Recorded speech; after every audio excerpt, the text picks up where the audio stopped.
Hello, everyone. Welcome to the Dungeon Forest podcast. Once again, this week we are continuing with our run of the old AD&D Pool of Radiance campaign, upgraded to 5th edition, of course, because good luck playing anything in AD&D nowadays, especially. That said, let's go ahead and have everybody once again introduce themselves. And once again, starting it off, hopefully you all can hear me because apparently things are being glitchy on my end. I am Card. I play Dimitri Hanali, the ever-lovable bard whose bad luck seems to be following him almost everywhere. Almost everywhere almost being the keyword. But yeah, at least now he's a little bit after a little bit of training, he's a little bit tougher, learned a new spell, and hopefully his teammates will be a little bit less likely to ridicule him. But hey, who knows? Next! My name is Dark. I'm playing Ike, the heroic spirit. And overall, he's just kind of a dick. Much like you. Yeah, that sounds about right. Yeah. Well, I am the one playing him. Is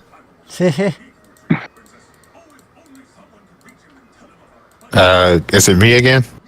Yep. Yep. Hello all, I'm Gunner. I'll be playing the Kate Sith, and who basically acts like Darsha without the yandere. She will still kill you in your sleep.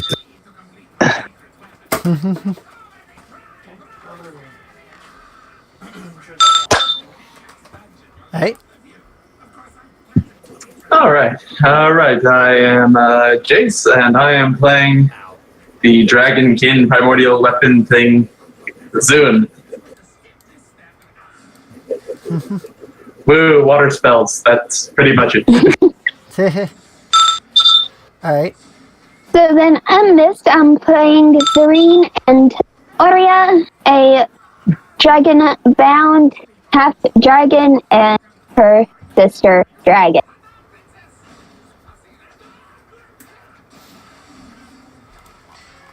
Right? Hello. Hello. Rake! Rick ran away. He's talking, but we can't. Nothing's coming through. Yeah. Weird. Yeah, very bizarre. Well, while he's fixing that, there is Rake. He is going to be playing Jazakir. She's, I think, a Goliath. I don't remember the class. Fighter. Offhand fighter. So. And hopefully Rake can figure out what is wrong with his microphone.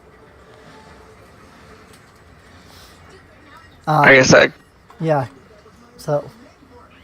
I guess that comes to me. I am Woofy. I am playing Mikio and Orsari.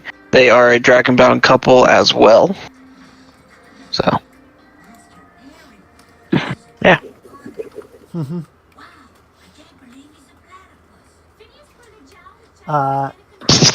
Go. Card's got it. Whoops, I'm hitting the wrong button.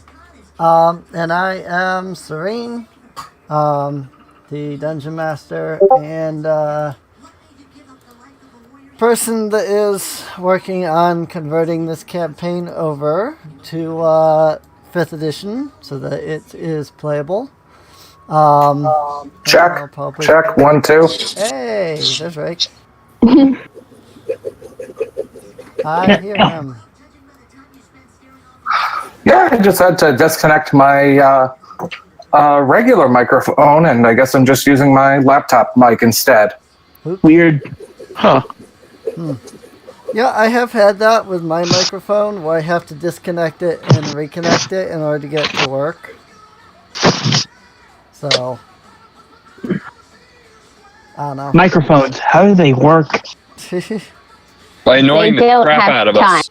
Right? Well, you see, Card, they take the sound waves and then I was being sarcastic. I was being sarcastic. I was going to say, I will pull off a sock and literally shove it in someone's mouth. How? Put a sock in it. Sucking it. Try Yeah, that, pretty and I much. shall- Yeah. Try that, Dark, and I shall sock you with your own sock. I'd like to see you try. Finally working. So, in the last session, you guys returned to the slums, fought off a bunch of monsters, defeated a goblin arms master who had a magical sword, +1 scimitar.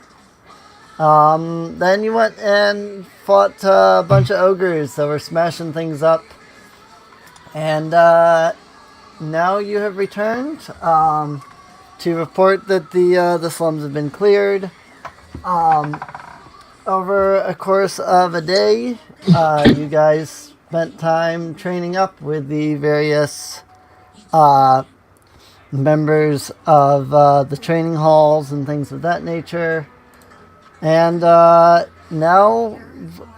the day dawns again on your third day in the city, or no, your fourth day in the city of Flan, actually.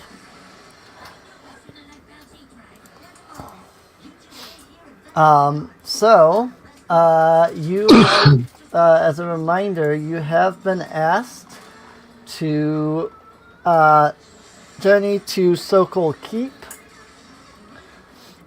which some versions of Pool of Radiance record the name Sokol Keep as Sokol, and some versions of Pool of Radiance record Sokol Keep as Sokal. In this version, apparently I am recording it as Sokal.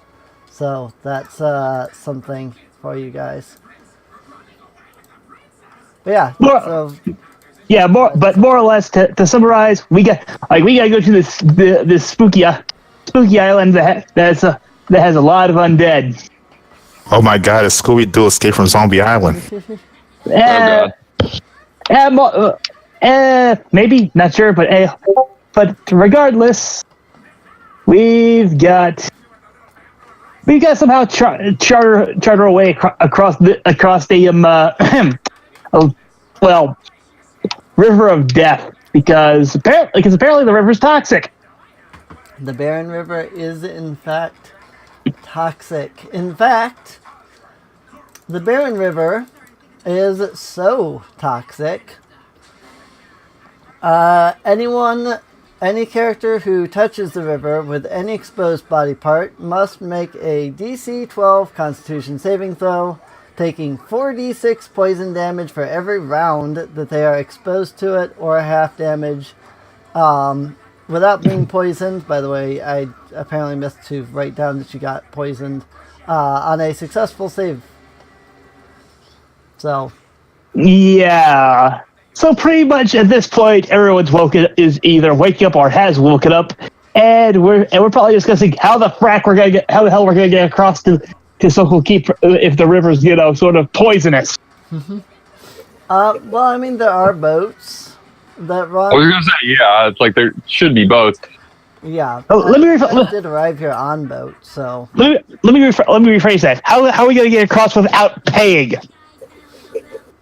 Because let's face it, anyone who's gonna want to rent a ship out to us is gonna want to get paid. Yeah. Zoom flaps wings. How much? Good luck. How with much do you? that one. Yeah, how much can you carry again, Zune? I was gonna say that's not your only problem either. Yeah. Mainly because looks to Jazakir, I think we might have a problem with someone in heavy armor. Wait, who's in heavy armor? Jazz. Oh yeah, that. Because you Well, You also have the heavy armor user, but you also have to deal with the cat problem. Yeah. Water's not that bad. Well, for you, I haven't explained why Ike has a fear of water. Funny, I thought it was because you were mostly a cat man, and Vivi was just weird. I mean, both of those statements are true. Yeah. Oh no, I'll agree with both statements. Right. Guess we need to head down to the dock to see if someone can ferry us to Sokol Keep. Man, hopefully we can get them on the cheap. Indeed. That's your job. Yes, I know. I had to look it up, and actually, Jazz is wearing breastplate, so medium. Oh, Then again, she's very tall and very muscular, so that kind of adds to the weight. Yeah, Yeah. I was gonna say. She is rather buff. Big buff Goliath puff. All right, so right on to the docks. Okay. As you arrive at the docks, you can see a few dock hands doing their various jobs. One dockhand in particular, you see the dock master himself, rather. His name is Ralph. So he has kind of a brown hair with a little bit of a beard and mustache kind of thing going on. He seems to be, commanding the other dock hands to do, various things here and there.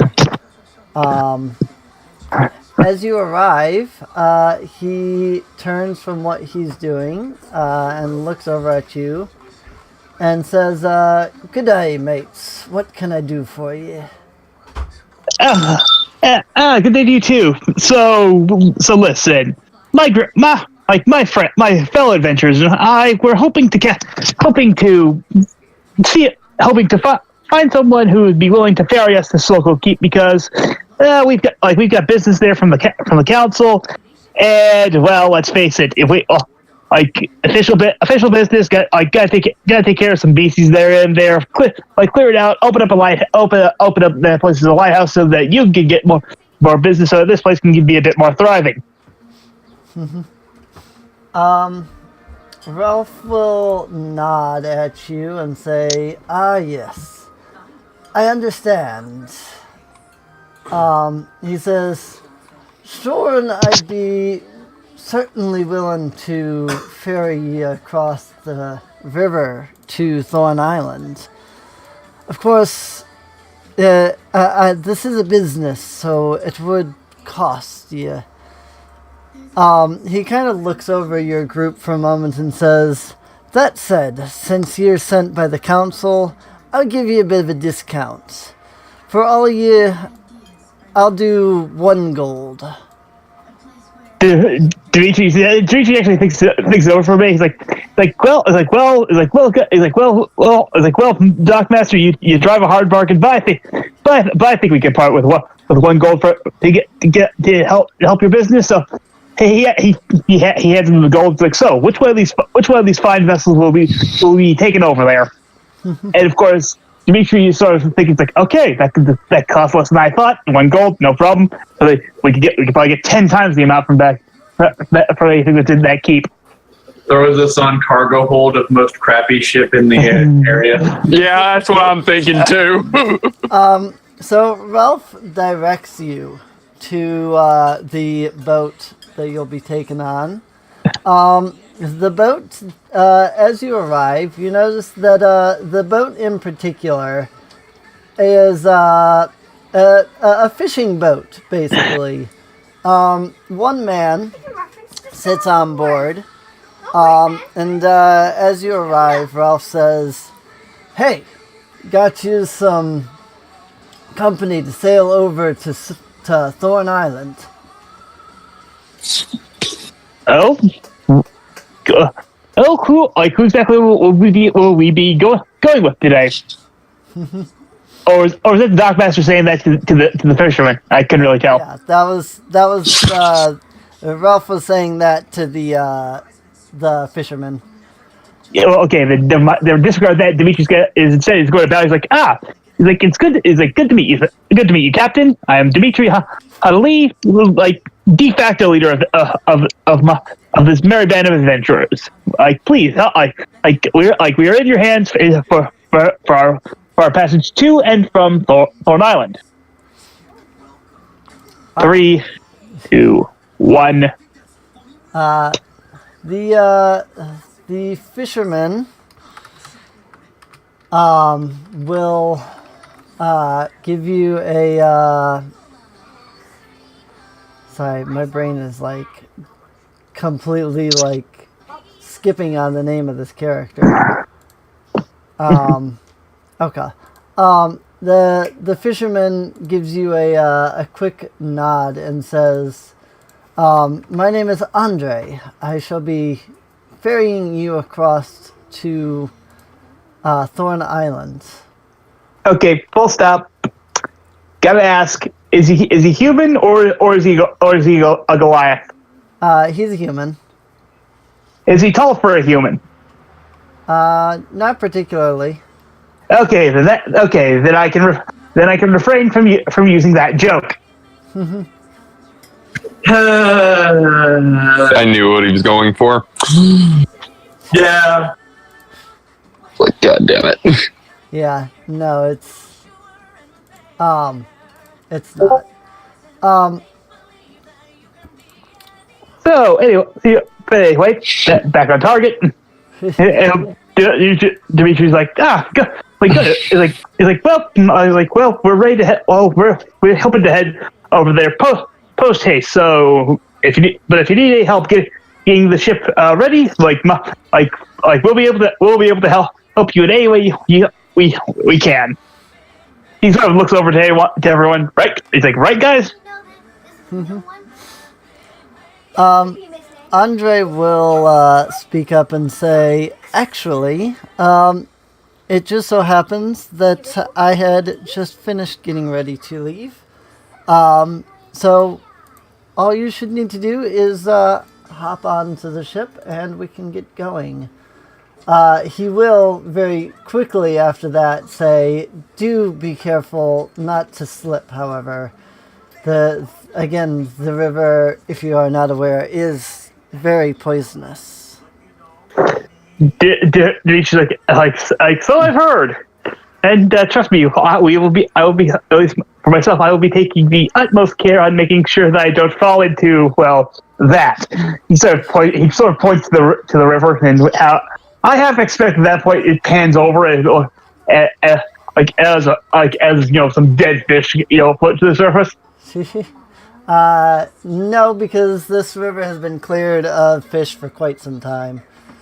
They actually have to travel down into the Moon Sea to do any fishing. Mm-hmm. Right. So yeah. Everyone on the boat. Yep. Out of character, nobody stand up and tip the boat over. Right. No rocking the boat. I need to do this because we're going sailing. Damn it. Rock the boat, don't rock the boat, baby. Well, the boat's going to rock either way because I'm presuming this is an old-fashioned type fishing boat. Fairly. No, it's this thing's going to go back and forth every 5 frickin' seconds. No, I say it's like the deadliest test. Everywhere on the side of the boat. Well, hey, so long as we don't put the Goliath, the Dragonkin, and anyone else who's extremely heavy on just one part of the boat, we should be fine, right, guys? Yeah, in fact, Dimitri's going to actually explicitly say, it's like, okay, I know. Yeah, Zun, I'm going to need you on the port side. Jazz, just so that things don't rock too badly. Need you on starboard. and looks over to the very very unfortunate Ike. He's like, "Ooh, you doing okay? You doing okay there, buddy?" Ike's not going to say a damn word. He's just going to give you a glare at that point when he throws up again on the side of the boat. Zune ends up on the wrong side of the boat just because he doesn't know which side is which. And cue that reference. I'm sure you know which one it is, Dark. Or no, Card. Which one is this? Which one is this again? I'm kind of mixing my references here right now. Case 4. Oh, right. Of course, Sneaky all acts like a pirate. So Zune momentarily doesn't know which side of the boat he's actually supposed to be on, and there we go. Yeah, but you know, Dimitri he's like, other side, big guy. I just imagine get seasick at all. I just like this, like imagine this boat like half sunk in the back, trying to go forward. Right. For the two that had to roll for seasickness, Dimitri's like, geez, you act like you guys didn't enjoy. Okay, at least for him, I can understand. Points to him. He's like, he doesn't seem like he's gone on the sea, but he looks to Jazz like, did you have a problem while we were sailing here? No, not really. Yeah,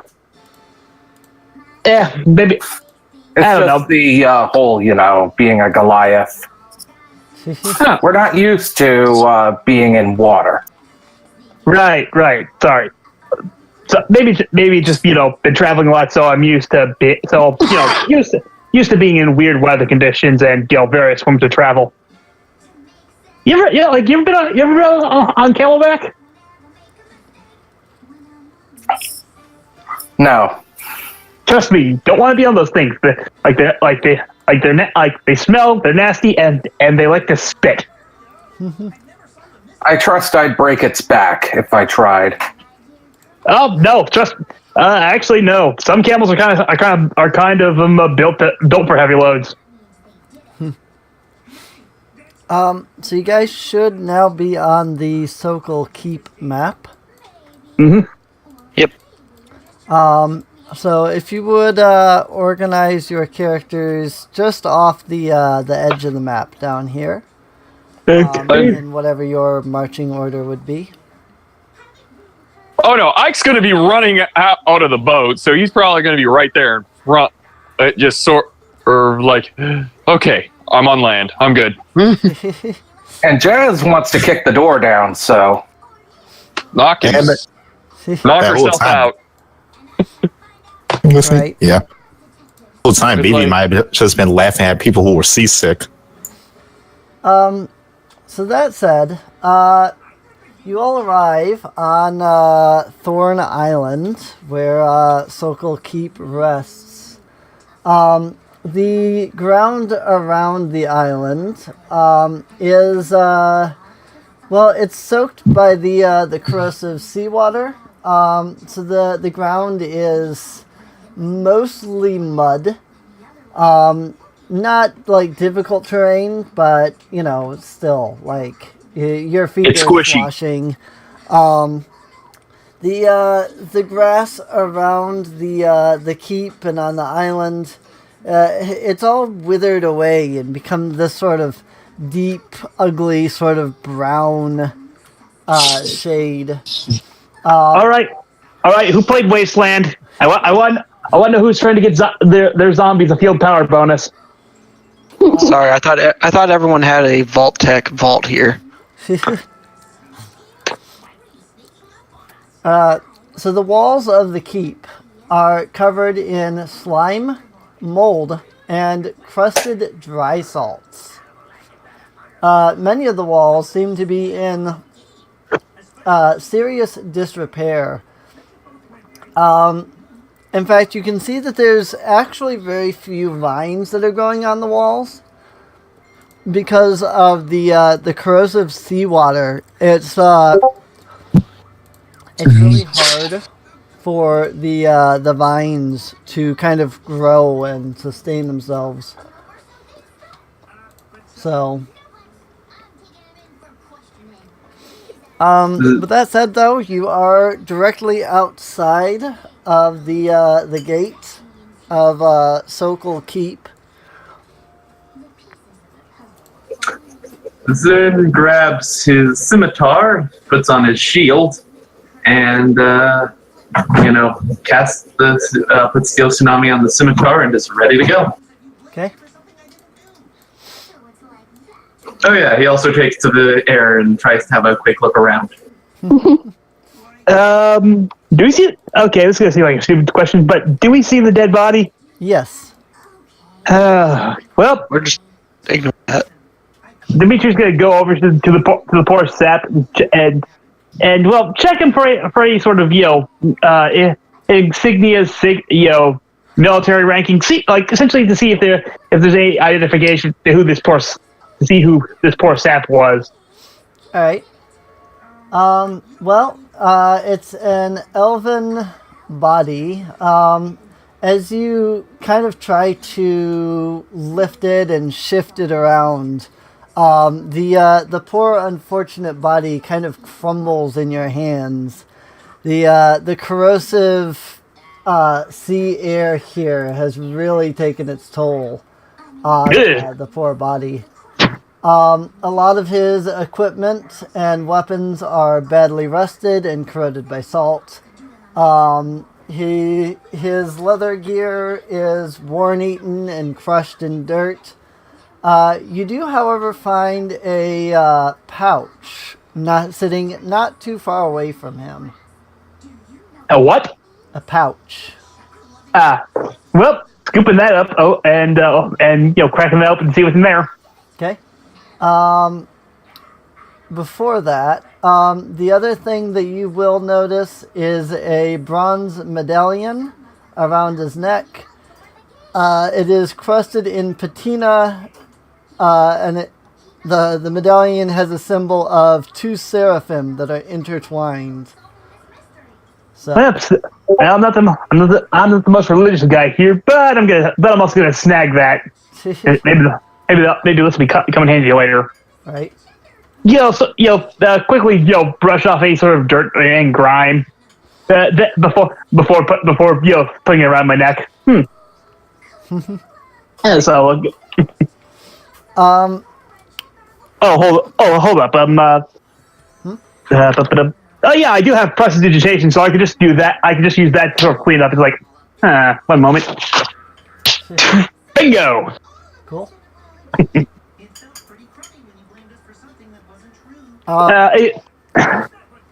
But yeah, now I'm gonna open the pouch to check see what's in there. All right. I want to see about something. Inside of the pouch are a few coins.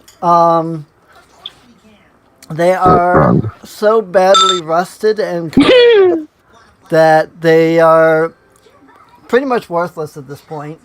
Beyond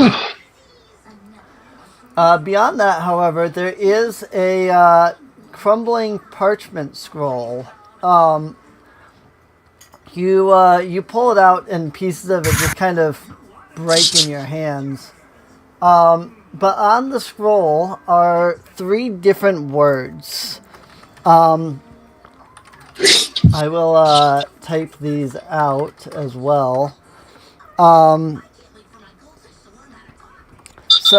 The words are Lux, Shesnik, and then there's a third word that starts with Samos, S-A-M-O-S. Unfortunately, the last part of it seems to be real bad shape, really crumpled, and just more or less eaten away by, the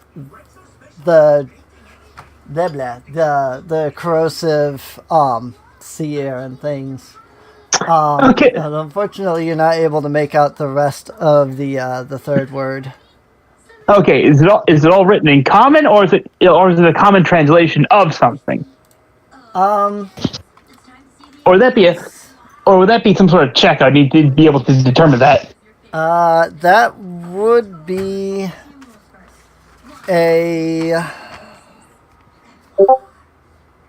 I think a nature check. Oh, one nature check coming up, and thank goodness I picked up my. Oh wait, I already had a bonus in nature, so But let's see how this does. I did a history check on that stupid medallion you put on your neck. Nope. 10.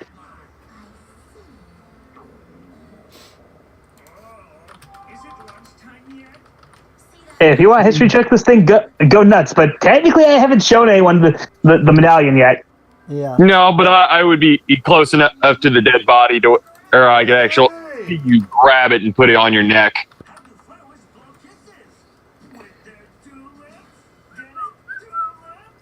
So I'm trying to see if any of these words have any kind of meaning. I was thinking I remember reading somewhere that they were Elvish words. Unfortunately, doing a search for these words is producing literally no results. I at least know the first word's real world counterparts. Yeah, lux is a word for light. Yeah, it's the Latin word for light. And the reason why I recognize okay, wait, is this a different language or is it just common because Lux light plus I'm a League player, so Yeah. So okay, so the original original module says that the three words are coded in Elvish, but when they're translated from Elvish, you get the words in common, Lux, Chesney, and the other one. Yeah. So they are words they are common. But it's translated Elvish. Right. The words are actually apparently in Elvish. You can translate them into common, and the common words are Lux and Chesnick. But as for what they mean, you have no idea. They appear to be some kind of code word. Well, actually, I do speak. Actually, I'm a half elf, so I know Elvish. Yeah. Well, that's what I mean. He's like. Yeah, even translating them, they don't seem to be the word Lux and Chesnick are the common translation. They were apparently other words in Elvish. Okay, that's what I was confused by. He'll sort of sort of transcribe what he came onto a sheet of paper. Then he's gonna do sort of mutters like, pretty shy translation if you ask me. So is anyone actually going to be wondering what the heck Dimitri's been doing over here this whole time? I've been right behind you the whole time. Nope. He turns around like, how long have you been there? The whole time. Right. Did I actually get anything from the history check that I did on the medallion? He got the 17. Well, there is the obvious that the two seraphim are angelic beings. Let's see.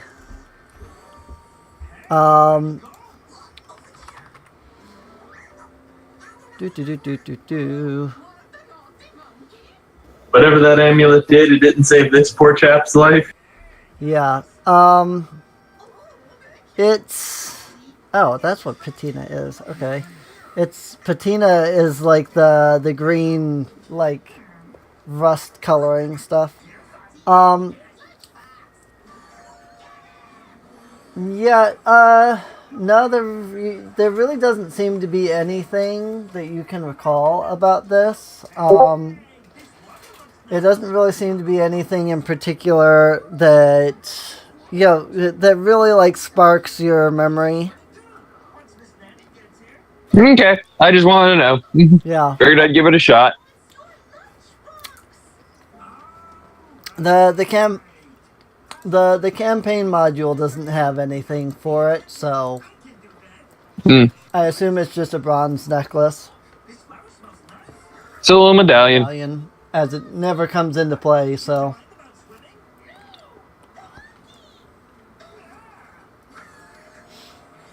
Alright. So next we go into the door.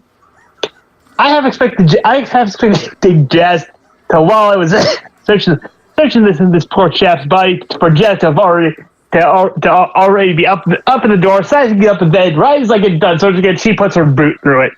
Yeah, pretty much. It's like all of a sudden we're just minding our own business. You turn around out and see me get freaked out, and all of a sudden we hear the boom of her boot hitting door. Zen notices Jazakir moving and flies up behind her to cover her.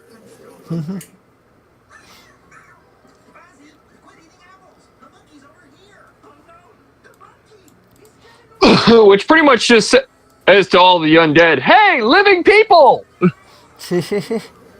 Kill! Knock knock, room service. Breaks. So 21 on a strength check there. Holy shit! Yeah. Sorry? That door's gone. So tell her, how exactly are you going about with this door? Jazz pretty much lifts up a leg and pretty much just kicks the door down. Yep. Right. Boot to door. You bring your foot up. You swing it at the door. With absolutely no effort at all, the entire door just collapses directly in front of you. It turns to mulch. Yeah, the wood of the gate was so rotten that it basically wasn't even standing anymore. It was being in accordance with the manual here. One of the doors collapses at a touch. Oh God. So it was in really bad shape. You literally could have put your hand on it and the entire door would have just collapsed. So in other words, in response to a boot going through it, it probably just turns to splinters. No, the boot doesn't even go through it. The boot touches it. It crumbles to dust. Pretty much. So does Jazz kind of just freaking trip from just? Does she just accidentally trip? You are now in mulch. Have a nice She day. gets no resistance at all. Yeah, you just flew forward into the mulch pile. It was like kicking air. So you can now see the courtyard in front of you.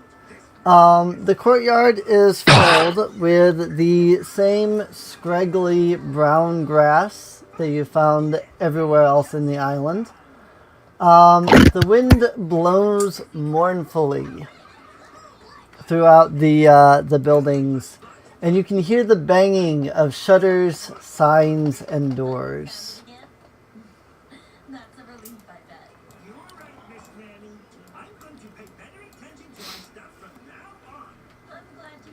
Well, would you listen to that? The wind is playing us a song. Yeah.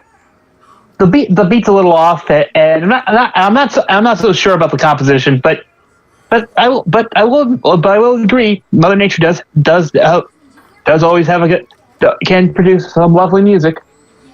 Indeed. So, who wants to go in first? Mm-hmm. I think Jazz is already in there. I was going to say, Jazz is mulch deep. I meant aside from our living battering ram. Zune is right behind her, probably helping her out, making sure she's okay. I think the worst that happened is that she's a little grumpy from getting a little bit of mulch on her. Mm-hmm. Possible. Yeah, why not? So for those of you who can see the map, as you look around the map, you'll notice that there are places like up here and over here where you can see there's an obvious like missing wall. I will note that those actually are like missing walls. There are holes in several of the walls. Obviously there are doors. So you can see from where you guys are, you can kind of see that there's a big open area, leads off both left and right. There's a couple of buildings off to the right. There's a couple of buildings off to the left. And a couple of buildings more or less directly in the center of the courtyard. Okay, so where to begin? Well, Ike is just going to walk straight in past the mulch field pile that used to be a door. And she'll just go all the way over here. Or he'll go all the way over here. And he'll poke the door. You might want to wait until we get closer before you poke the door. Just in case. I'm sorry, he's been seasick for the last few moments. He's not able to think properly as much as he normally is. Zune notices that he's probably moving over to the door and takes a quick flight on over there. Okay. Vivi kind of takes a quick moment to collect some of the mulch before following along. Mm-hmm. All right. So, as you begin to approach near the door, let's see. So Ike, Vivi, and Mikiel, the three of you can all notice, and they're not drawn here on the map because there's just so much of it. But as you kind of walk through the courtyard, you can see several corpses lying around the ground. Several are of civilians. The very few remains of their clothes seem to kind of remind you of, the simple civilians as opposed to, guards and fighters and things of that nature. However, what does interest you, or might interest you, is that these civilians and a few of the more guard warrior type, human people, they're not the only corpses in this area. As you're walking, you notice a few fairly fresh corpses, actually, of a couple of orcs and a couple of hobgoblins. Well, I'm sorry, Ike's going to see those and probably say, well, crap. Looks like somebody had fun here before us. Something that also catches... Holy shit! Something that also catches your notice, especially Mikiel over here with his 24 investigation, Crit! is that the orcs and hobgoblin corpses, They don't show any natural signs of death. There's no stab wounds. There's no, blood gushing or whatnot.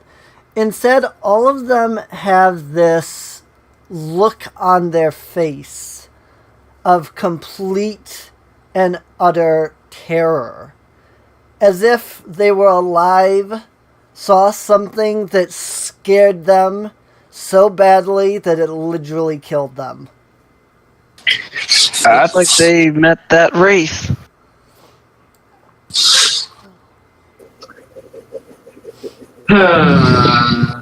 You know what? No, impulse die time. Okay. Makes me wish I had that 1 feat that makes it so you can't be surprised. Anyway, yeah, that's below a 10, so we'll call that doing something stupid. Okay. Zoon, in the air, as loud as he can, calls out, "Is anyone here?" Nope, impulse activated. Shit. Okay. Okay, at that point, since he announced that there's living people here, I'm going to facepalm, and then I'm going to poke the door anyway. Hold up. Because- Hold up. Before. Yeah, boy. I was gonna say, wait. We're not there yet. Well, I was gonna say, hopefully we're not gonna be fighting the wraith off the bat, because I do have a spell for someone who's gonna go into first for that. But since hey, we're still in the base of this thing, I don't think we'll be getting there yet, because I did double check one of my spells. But anyway, go for it, man. Kick in that door. I'm not kicking in the door. I draw my sword and I poke it. I'm not Right. falling for the same trick he did. Right. We are dicks to doors today. Well, I will say that this door is not in as bad a shape. It doesn't collapse, it's simply being poked. However, it is in pretty decently bad shape. There are a couple of holes that you could probably peer through with an investigation check. All right. Oh, sure. Why not? Consider yourself assisted. Oh, yay. Even more. And getting Bardic Inspiration to give you an extra D6 if you want to use it. Okay, D6 plus. Plus your Holy regular roll. You roll your regular, and then if you want to, you can add the Bardic Inspiration to it. Yep. Okay. Anytime within the next 10 minutes, you can add that a D6 to a ability check, ability save, or All right, let's see what this does. oh yeah, that's it. 22. 22. Yeah. Plus the D6 on whatever on the. No, you don't have to use that Bardic Inspiration. You can save it. You can stockpile it essentially for later. At least for So I have a 10 random minutes. 6 that I did, or a random 6 points. Cool. Peering into the building, it looks like what was once an old stable. Unfortunately, the rotting building is filled with weeds and fungus growing in the darker corners. Are there any saddles? I was going to say, is Can there I anything perform a else I nature can... check? Sure, if you want to roll a nature check. Consider yourself assisted. As for the question about saddles, if there were any left, they would probably be in a similar shape to the leather armor that the elf out front was wearing. I was going to say it would have to be hardened leather or metal. 19? 19. 19. Alright. Well, I mean, it's weeds and fungi, really. As long as it's not poisonous or something. Nope, that doesn't seem... I'm not seeing anything on here about the weeds or fungus or anything in this area being poisonous. All right, seeing as I can't see anything and everyone else is pretty much just probably going to leave it alone at this point. He's going to wander up to the next building. Okay. Zen is going to cover him. Is there any holes in this door?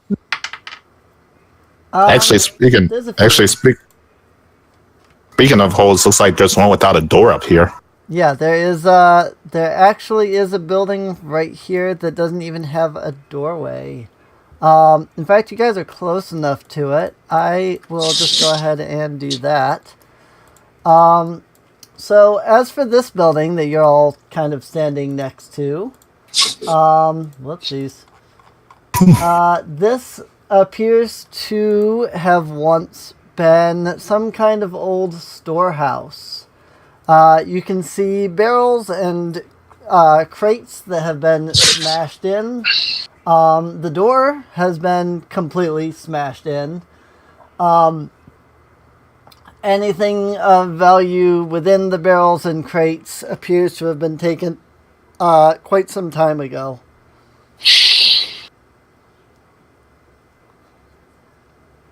Okay. So, again, that was this room, not the room that you're looking into there, Ike. I know. So if you want to roll some kind of investigation, you are also free to try that. Okay, I'll do an investigation. Am I going to get another help or? Yeah, Zering can help you. Okie Rolling with advantage.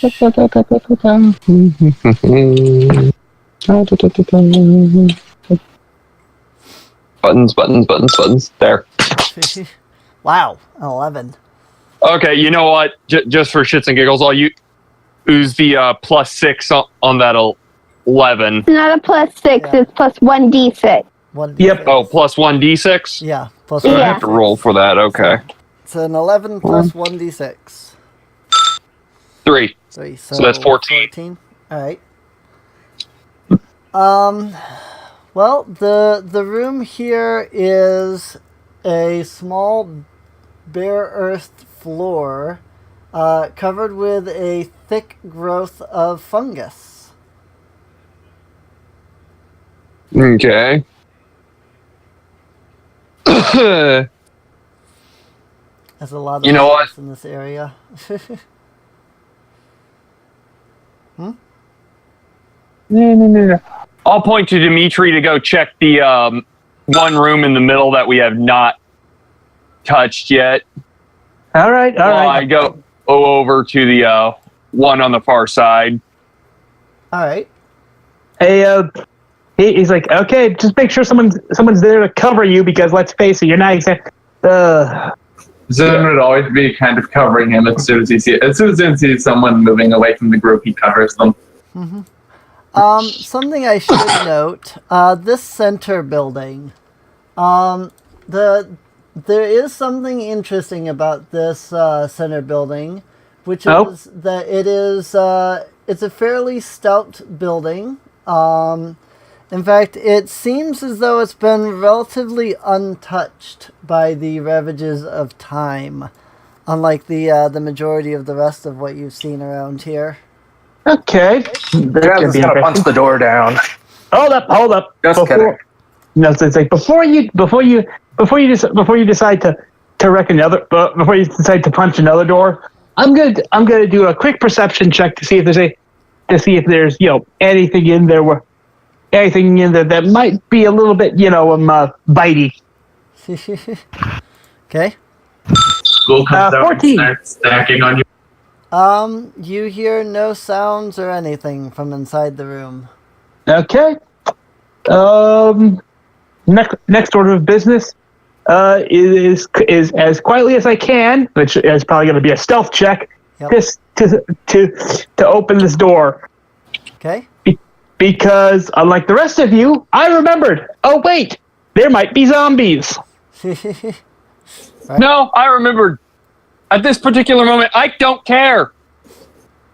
I mean, hey, it could be worse. It could be ghouls, you know? Okay, not so stealthy.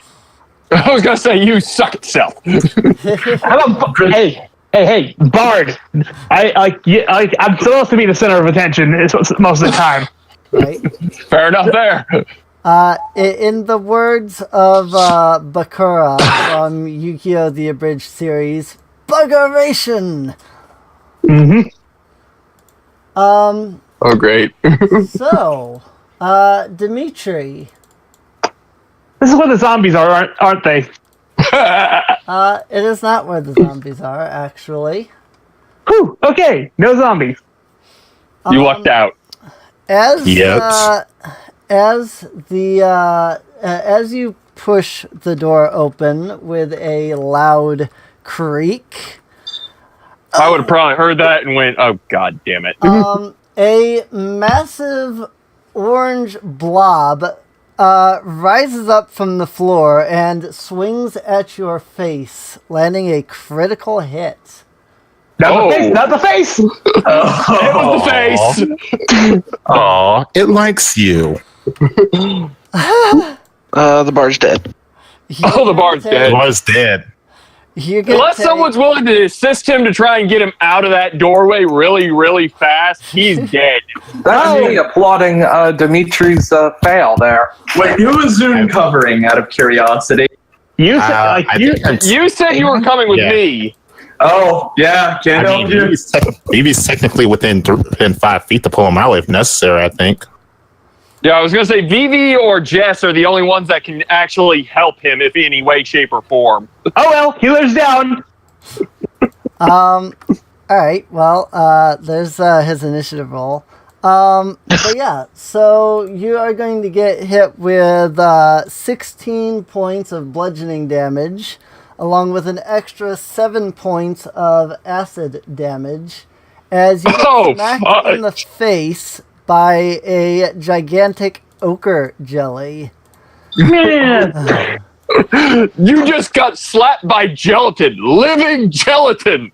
Yeah, and mainly because someone decided to split the party up a little bit. Now, hopefully, no one has the bright idea to start slashing at that little thing. Otherwise, we're going to be in trouble. I take no promises to that. Zune, you are the first in initiative order, so there's that. So, you probably just heard the thump of our bar just hitting concrete. How far away is the jelly?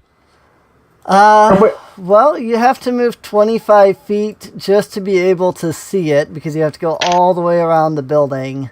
Once you're around, then it's another 30 feet to the jelly itself, which is inside of a building. And right there at the door to boot. Right. So I got to go 25 feet around here to have a look around, to have a look over at which I'll be flying, so I can actually have my flight speed here. Yep. Which would then give me about 15 feet.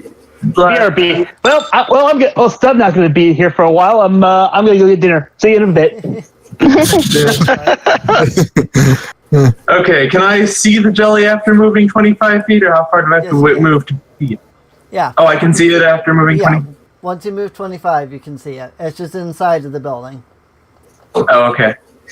Yeah. Once I can see it, then I am going to, I guess I'm going to use raindrop knives on this. See, I would have rather just closed the damn door. But that would require moving. Let's just kill the darn thing. Also, if you can kill it. Also, it is an ooze, so it could just ooze out the door. So, yeah. Just saying. Now, hopefully these things only divide on slashing damage, and oh wait, this thing does cold damage, so that's not even relevant. Okay, so is that a saving throw or to hit? It's a to hit. 16, 13, 18, 19, 20. It's over a 20. Over a 20, then I can guarantee that is a hit, because this thing has such low AC, it is ridiculous. So probably even just telling you I got a 16 on the die would have been enough then. Yeah. Anyway, that thing is going to take about 4 cold damage. Alright. It will take a poultry for cold damage. Now, you said that there is... Now, I'm outside, right? Yeah. 15, moving 15 feet up into the air. Okay. So now it should be about 35 or whatever, how I am. Right. And I believe Card said he was be right back mode. So we'll move on to Jazz. Okay. Throw his body. You can move his body if you really wanted to. Get him away from the damn door. I mean, she could also just stand. But yeah. If she wanted to, you know. Yeah, Jazz is gonna actually be nice for once and drag Dimitri's butt out of the way. Alright. I'll let you do that as a bonus action to move him about 5 feet. Oh, cool. Oh, hey, I'm back. Let me do my quick death saving throw real fast. That's a straight D20, right? Just straight D20, yep. Hey! Holy shit! Crap! You, Nice. You actually come back with 1 HP. How about that? Holy! The spoony bard lives. He's like, You wake up to just Jazzy here dragging you. No. He's gonna be like, oh, what the? Oh yeah, that's right, guys. There's something behind that door. It slapped me right in my face. Oh crap! Did it hurt my face? Would it be Please let the me- first time someone slapped you in the face? So Wow. Dimitri is up. If Jazz wants to do something else, I'll let her. If she still wants to move Dimitri, I will still allow her to move Dimitri. I was gonna say I'd still move with Dimitri if I were you. Yeah. Yeah. He does only have 1 hit point. Yeah, no. Move the board! Move the board! No, if Jazz does try to forcefully move Dimitri, he will not resist. I was gonna say, the ogre teller would just slap you, just like, oh, come on, stay down! Right. He's probably too dazed. So Jazz. So yeah, Jazz is going to move Dimitri out of the way. Okay. Ugh. He's like, careful, that thing has a good right hook. Close the door, close the door, close I the can door. handle it. Okay. So Jazz is gonna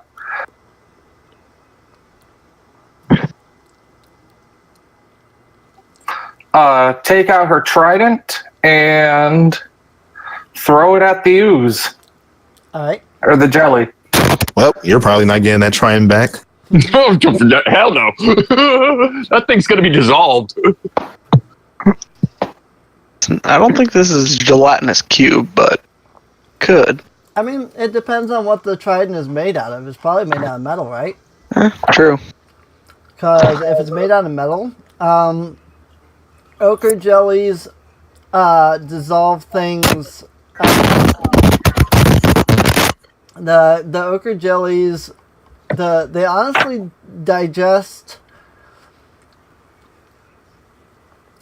Well, it doesn't list what it does digest. It actually lists that it does not digest bone, wood, or metal. So, I was gonna The say, trident is metallic, so right. I Convenient. mean, she'd probably get back a very, very clean trident. Because It's slimy. it would eat away all of the like dirt and bacteria and stuff, but it would not harm the trident itself. Anyway, go ahead and roll your attack roll there.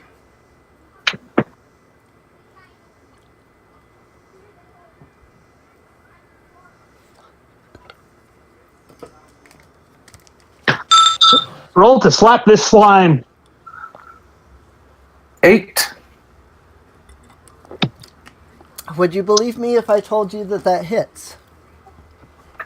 Holy probably shit. would. When you said it was low AC, you weren't kidding. oh dear. Yeah. So I'll just go ahead and say its AC is 8. Holy shit! He hit it on the dot.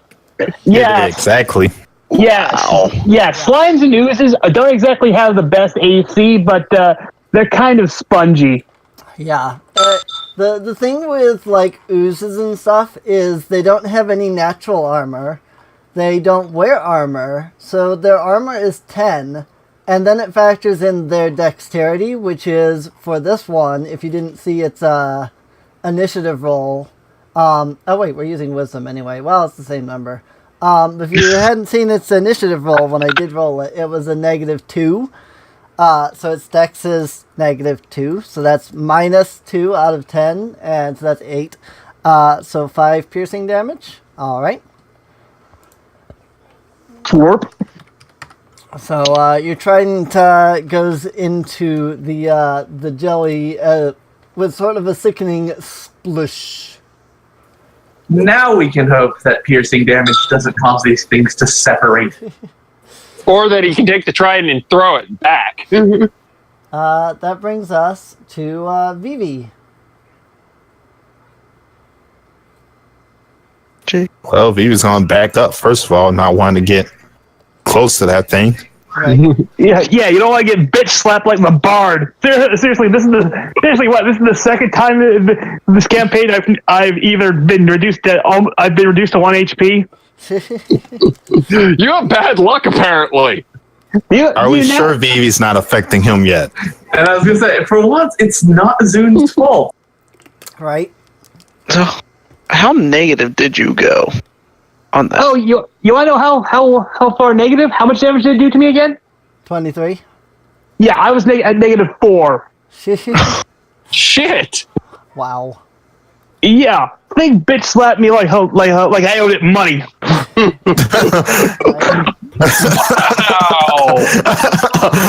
Wow! It not only bitch slapped you, it pimp slapped you. Yeah. He's like, where's my money?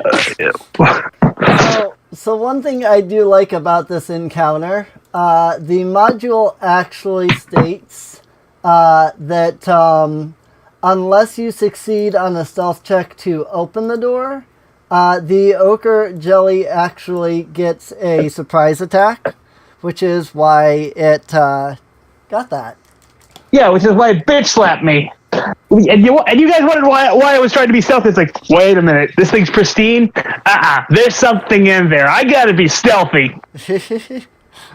And then you got bitch slapped by a Yeah. big orange ooze. So anyway, Vivi, what are you doing now? 15 to hit. 15 will hit.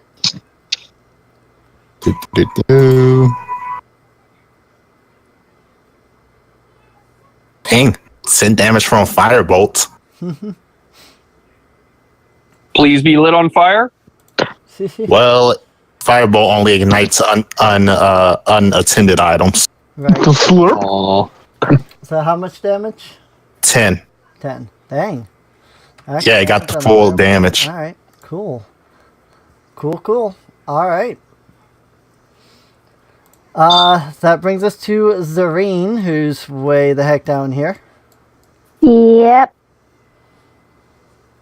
So, she just walks up here. Okay. And, Emily, I need my cone. Okie doke. Oh, she's gonna breathe right into the flipping doorway. Let me just grab it off of the flan map because I forgot to bring it over. There you go. I feel like this might be needless wanton destruction of the or whatever. Well, that building's toast. Yep. I mean, Well, no, Serene's cone is small. yeah. It's not I'm at the Ariadne's. corner. I mean, I don't think that you necessarily need the cone anyway, considering that you're obviously going to hit it, so... Yeah, I mean, but for future reference, because I just noticed the cone wasn't over. Yeah, that's a good So, point. anyways, this needs to make a dex saving throw.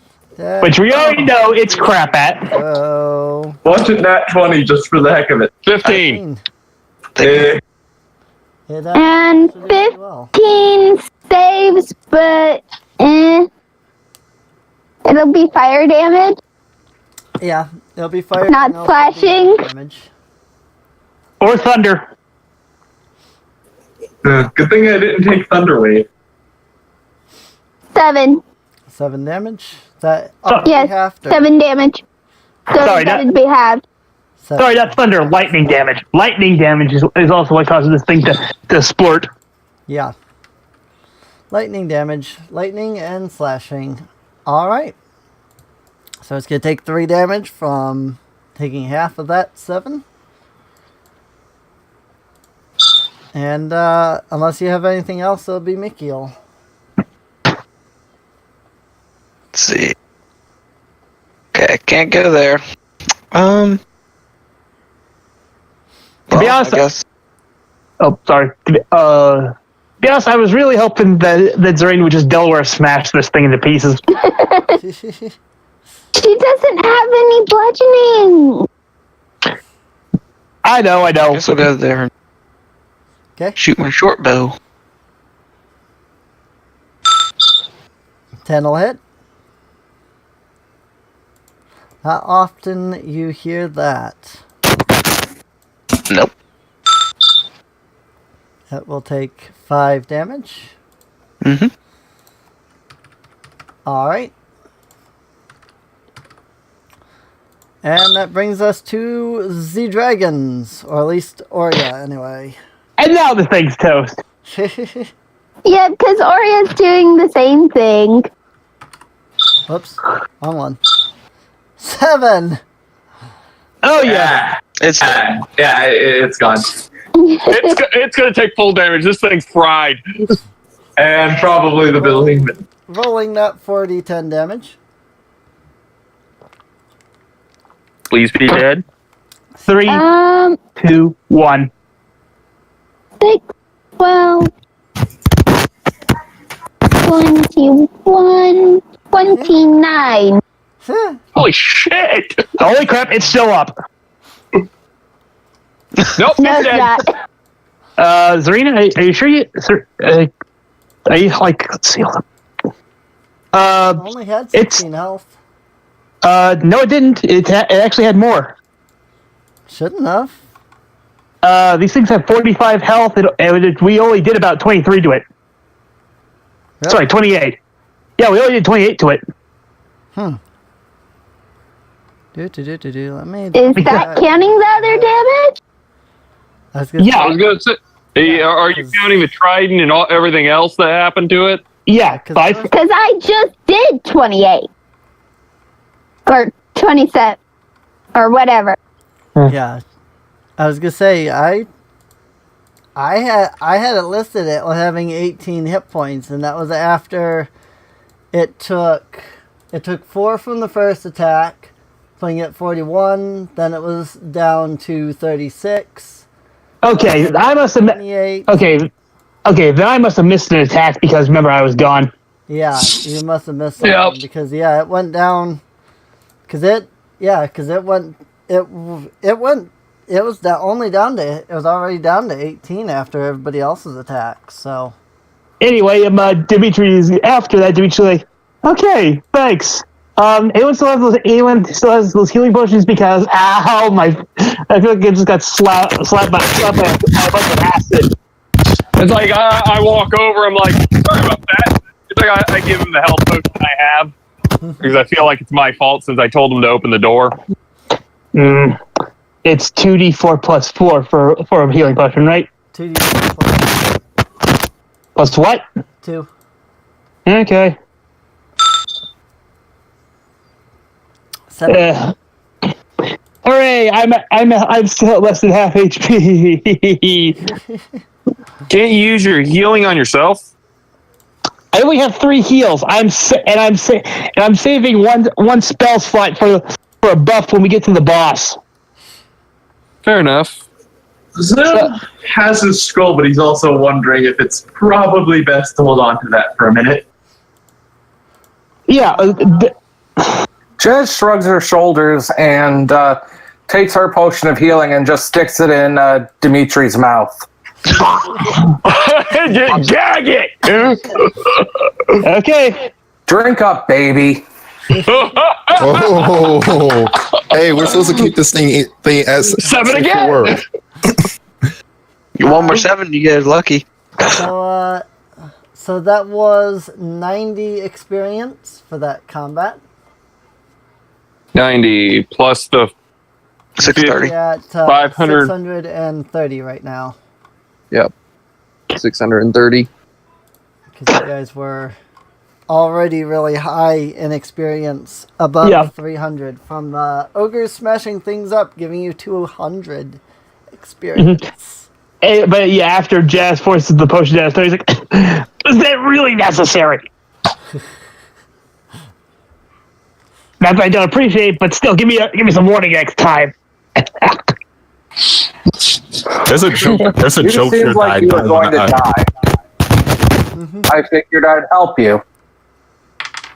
Which is why I'm grateful. Which is why I'm just saying, warn me next time. I'm not saying don't do that. Oh, don't be such a baby. Besides, I'm sure you've taken bigger. Oh. Wow. Zun, Okay, on that comment, I will walk the fuck away. Zun will quickly tap Dimitri on the back and then fly off.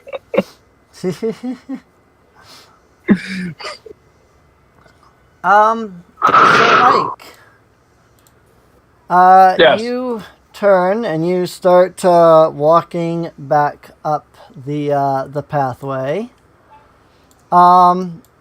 When suddenly the ground in front of you begins to shift, and a set of skeletal and decaying flesh arms begin to rise from the ground as a pair of skeletons and a pair of zombies rise up. Great. I let loose a zombie trap. Great. Zun should be right behind you because I did say he didn't fly off, and hopefully I. Yeah, it's like I draw my sword, put it in both hands, and I'm like, oh, fuck me. All right. Zun's still waving around his watery blade. So let me go ahead and do some initiatives for these guys. I have their Oh shoot, Jazz still needs to get her trident. I was gonna say, you might want to get that back. Indeed. So skeletons are not going anytime Scary soon. skeletons. Scary Skeleton's got a measly little 3. Zombies, on the other hand, are going I don't date crazy. still late, but not as late as the skeletons. So there's that. So, Zun. Okay, how far away am I from these zombies? About 15 feet. Yeah, I was gonna say not at all, like 15 feet, literally. Okay, 15 plus. You.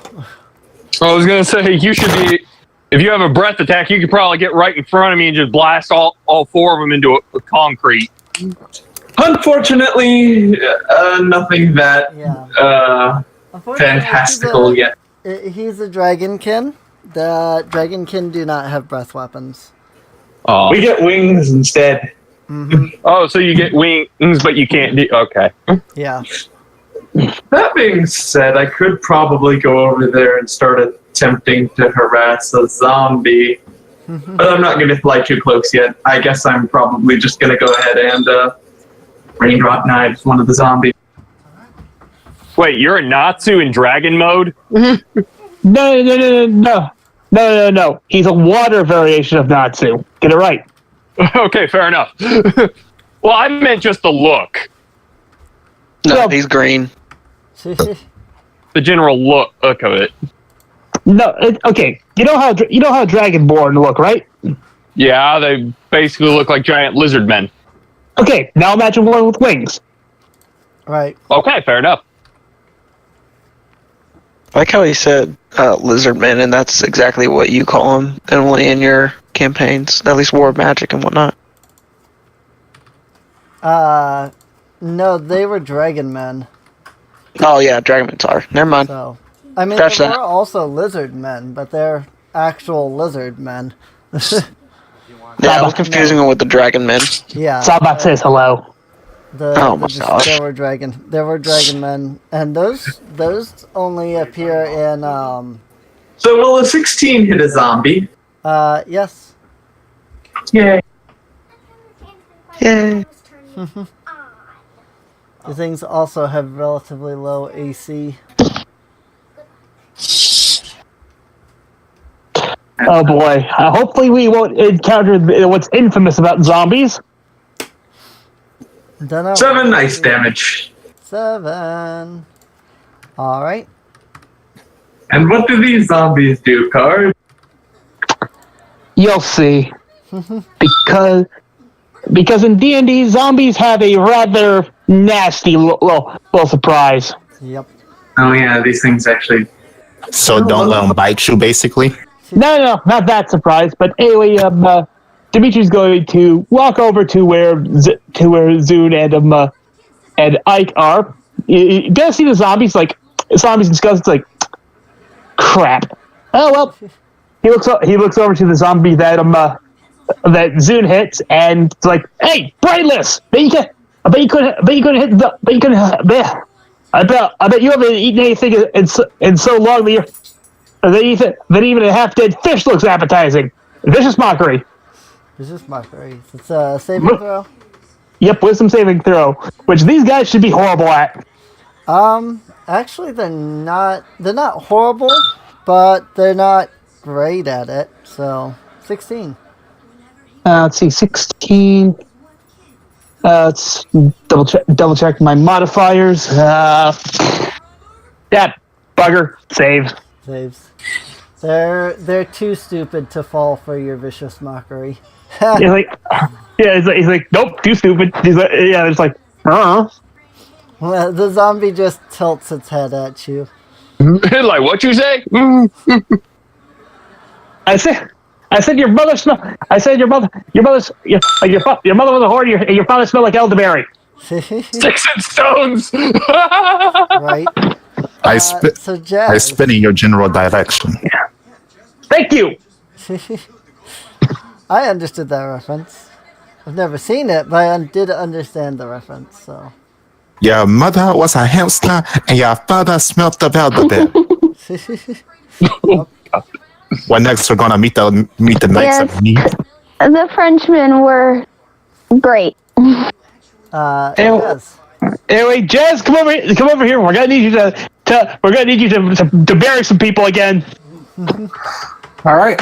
Well, what Jazz is going to do instead of go with her sword is she's gonna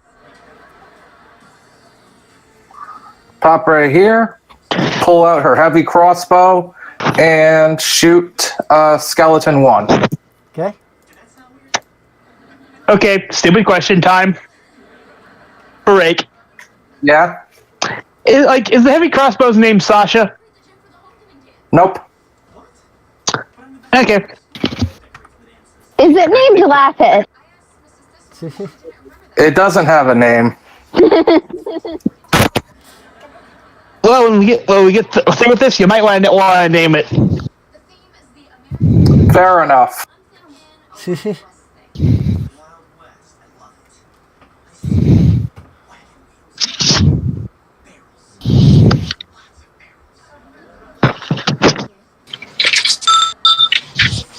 22 will hit. Nice.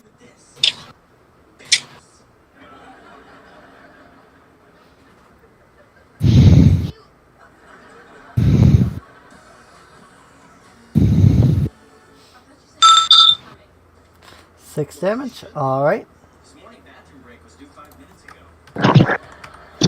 Alrighty. All right, and that's And Phoebe. They're all still alive. Yep. Well, time to expend one on spell slots to make this a little bit easier. Let's see, check my... Well, the main attack's going to be focused towards... Which one did Jazz attack? Zombies 2 and 1 have been hit. 2 and 1 have been hit so far. Zombie 2? Yeah. Alright then. It's going to focus the attack on Zombie 2 then. Okay. 25 to hit. 25 will hit. Attacking... I'm going to hit it with Ice Knife. Okay.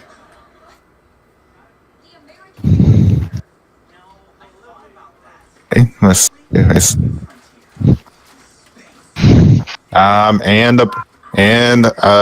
let's see, range 1d10 piercing, hit or miss, explodes in a 5-foot radius.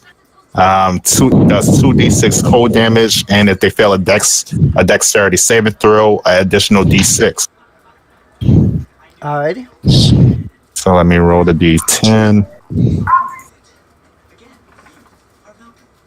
The initial strike does 8 damage to Zombie 2. Alright. And then you said Then, Zombie 2 has to make a dexterity save? I think everyone within a 5-foot radius of it has to make a dex. So let me put that into Avery. Yeah. I was going to say, double check that. Let that load up. Each creature within 5 feet of it must succeed on a dexterity saving throw or take 2d6 cold damage. Okay, so all of them have to make a dex save. So here's the zombies. And Both of them fail. Looks like it. as for the skeletons, they have exactly the opposite modifier. All of them fail it. Hey, how about that? Because BB's spell save DC is 15. Cool. Alrighty. Also, somebody is breathing really heavily. Or their mic is just really close to their mouth. What? I was just hearing like either really heavy breathing or like direct like breathing into the microphone. I was gonna say it's not me. It may have been me because my head was tilted down so I could look at something in the game. Possible. I wasn't looking at Discord, so I didn't see whose name was lit up or anything. So. So, did any of the zombies die a horrible death? I'm still waiting for the other 2d6 damage. So. And actually, I don't even have the original damage because I forgot what it was. 11 for all of them within that radius. 11 for all of them in the radius. What was the original damage as well? Cold damage. Yeah, but what was the amount of the one? What was the amount of the 1d10? I'm sorry, you cut out a bit. How much damage did you do? Okay, on Zombie 2 was initially 8 damage, then for the whole radius, so Zombies 1 and 2 and Skeletons 1 and 2, that's 11 on all of them.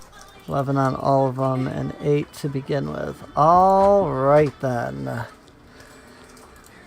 So, 11 on all of them. Well, so Skeleton 1 is down. Skeleton 2 is not down quite yet, but he is hurting.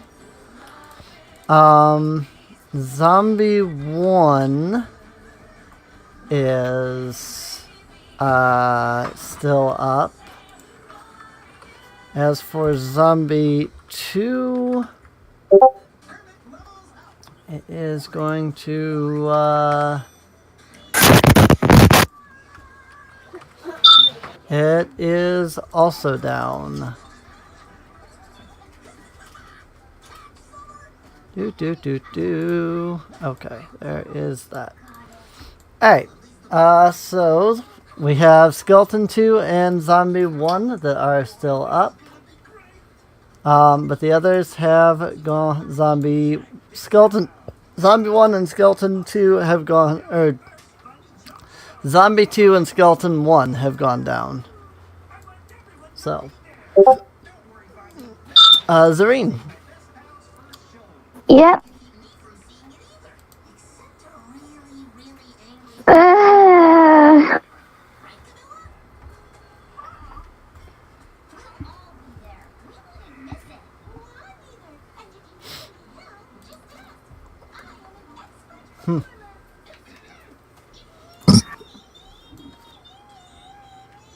I was gonna say, if you're right there next to me, you should be able to use your breath attack and just fry them all. It depends if she recharged that or not, because... Yeah, because they need to roll a d6. Yeah. Because it's not been long between battles.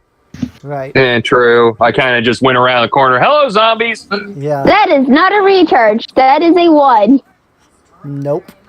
Well, that's as far as she can move, so... Oh, she can still attack the skeleton. Yep, she swings her at the skeleton. Skelly button. That's what I always used to say when I was a kid, skelly buttons. And that will be a 18 to hit. That's a hit. And I can almost guarantee it is probably down. So. 10 damage. Yep. It's dead. It a dead zombie. It did. Again. Indeed. Alright, well, there's still a zombie up. Mikhail. Alright. He can just waltz right up there and attack with both of his katanas. Okay. This is the first attack. Pretty sure that hits. Yep. Max damage. That is 12. Then So I'm pretty sure you just murdered that poor zombie. Let's find out, shall we? Yep, he did. You dead zombie. say He's dead zombie. if he survived it, I still could attack again. Yeah. Nope, he failed his undead fortitude save, so he goes down. You dead zombie. So that is 40 experience.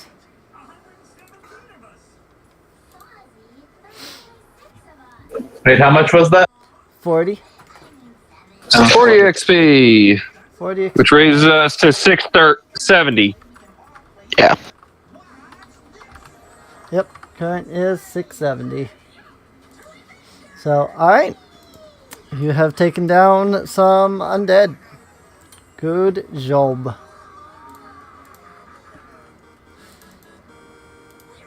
I will go ahead and just go ahead and drop their tokens. And alright, so do you still wish to investigate that room that's there?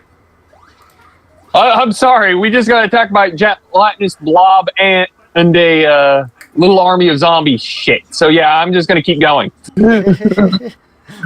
No, fudge this. I'm going straight for that door. At this point, I'm annoyed. Right? He's just gonna take out his sword and cut that.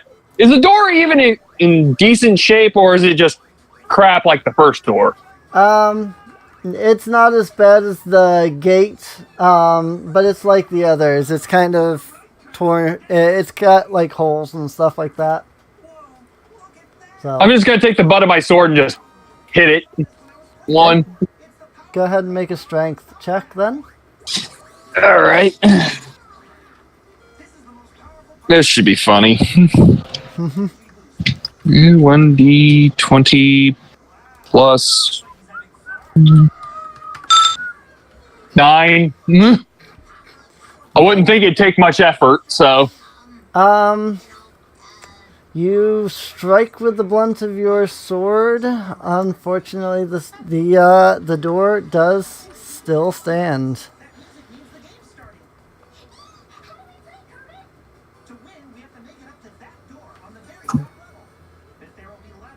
Hello? Did you not hear that? I didn't hear it. Okay. No, I said that you hit the door with the blunt of your sword, but the door still stands. Well, that was unexpected. The door is still... The door itself is still fairly sturdy, so... Okay. That didn't work. You know what? Fudge it. The door's already pissed me off because I've had a zombie and a gelatinous blob get annoying. I'm pulling a Jess. I'm just going to kick the damn thing. Okay. Go ahead and make another strength check. 20. Not bad. There we go. Right. There's... Fueled by your rage, you lift your boots and swing with all of your might, smashing the door in. Like, bye-bye door. Inside, you see a collapsed and rotting blacksmith shop. There are the usual assortment of tools, but most of them are crumbling. A broken horse and bellow dominate the back wall.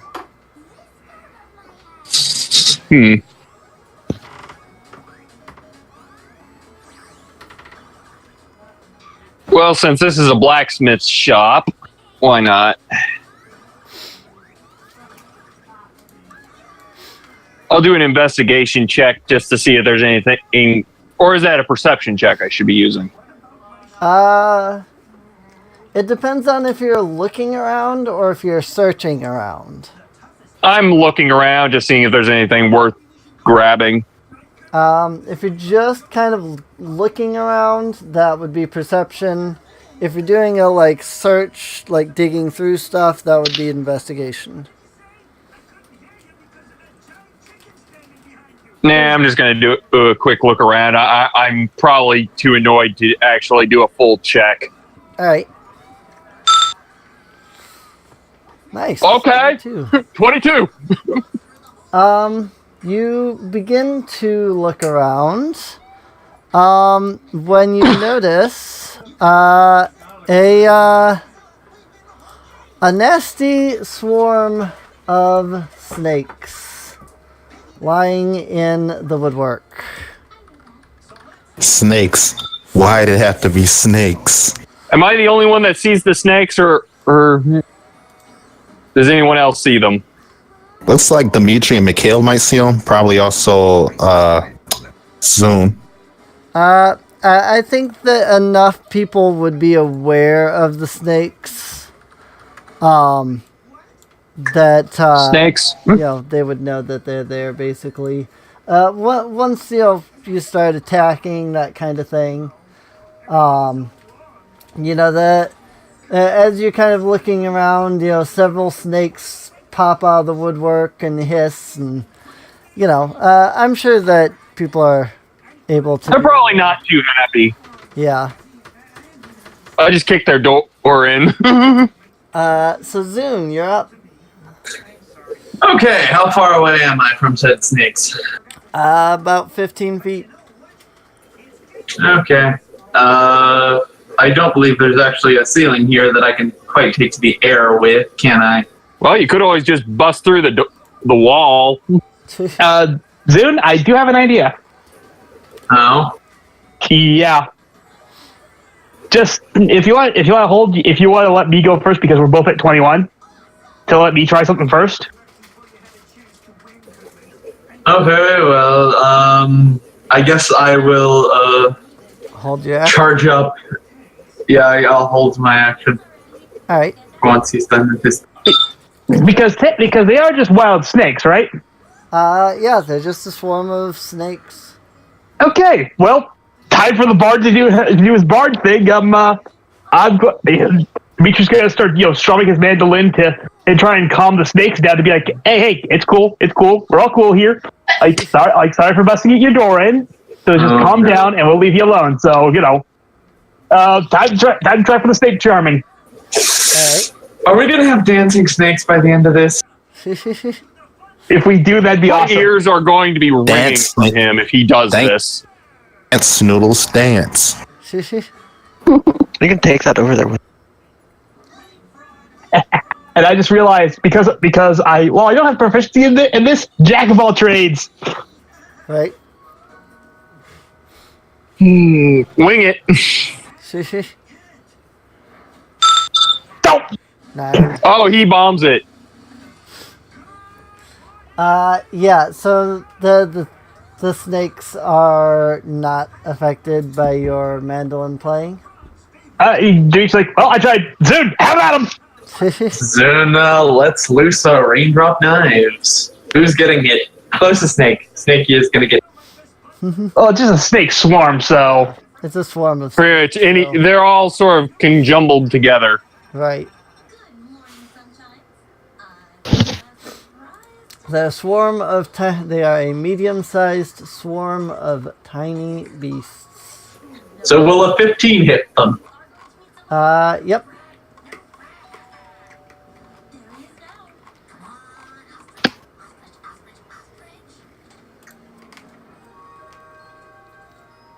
That'll be 6 damage. 6 damage. That's cold damage, right? Yep, cold damage. Okay. Alrighty. Hopefully that affected it.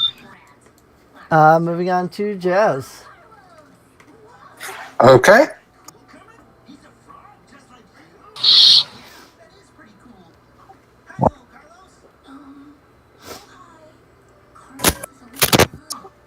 Okay, she's going to just go past everyone here. Go inside and just swing at the snakes with her greatsword. Alrighty. What the?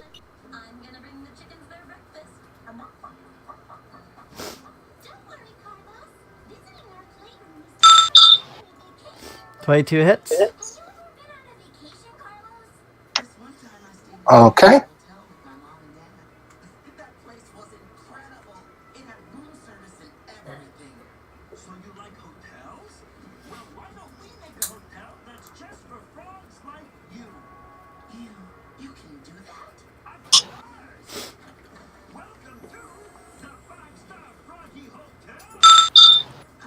$13 damage. Alright. Alright, and then she'll just end her turn. Alright. Vivi.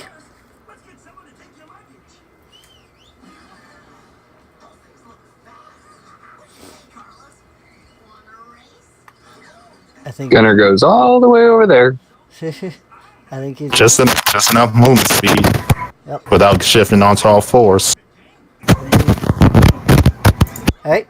So moving on over there. And let's check. Come on.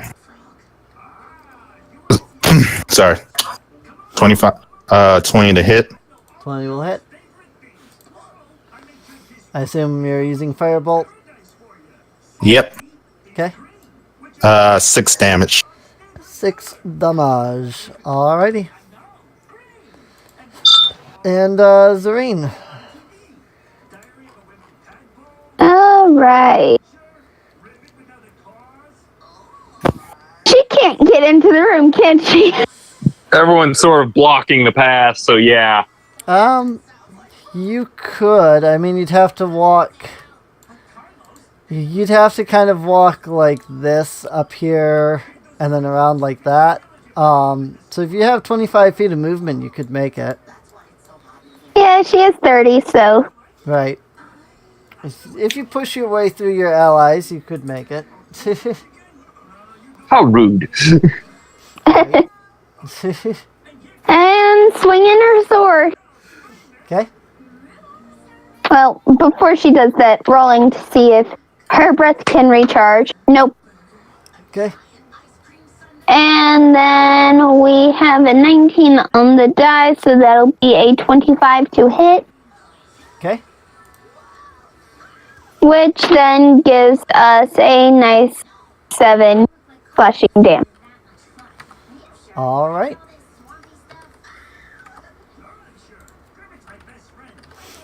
All right, Mikio. Alright. Army of flipping snakes. I'll just go all the way around him. Okay. That works. And he'll attack with his rapier, or not his rapier, his katanas again. Okay. Double attack. Plus, then another 1d. So 18. 18 will hit. It's 10. Okay. And then using his bonus action to attack with his other one.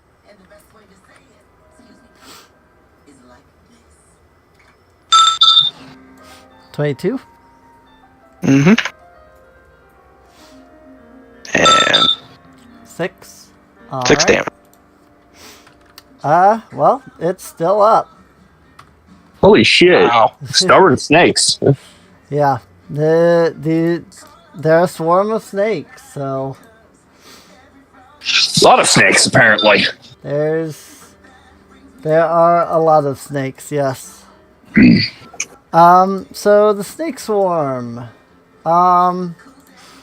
It's going to bite at Jazz. 19 to hit.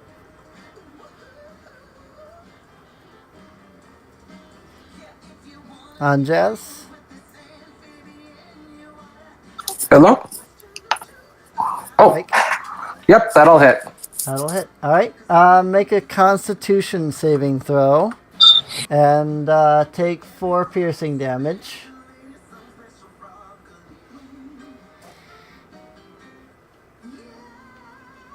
Someone's gonna need to suck the venom out. They are poisonous, so... Wow, 22. Alright, so you're going to take half damage, so you're going to take 5. Okay. 5 poison damage. And, Oria. Yep. Oh, let's see if her breath will recharge, because she also used it. And this has been her first turn period. Right. Yes, I haven't had a Oria turn. has her breath back. Cool. So Although I wouldn't really recommend using it. she's Yeah, I was going gonna to say you be probably biting. She's biting at the snake. Okay. Little itty bitty dragon biting a snake. That's a crit! Oh, dragon killed snake. Dragon. Well, dragon now Yeah, has a so snack. that'll be 2d10. Right.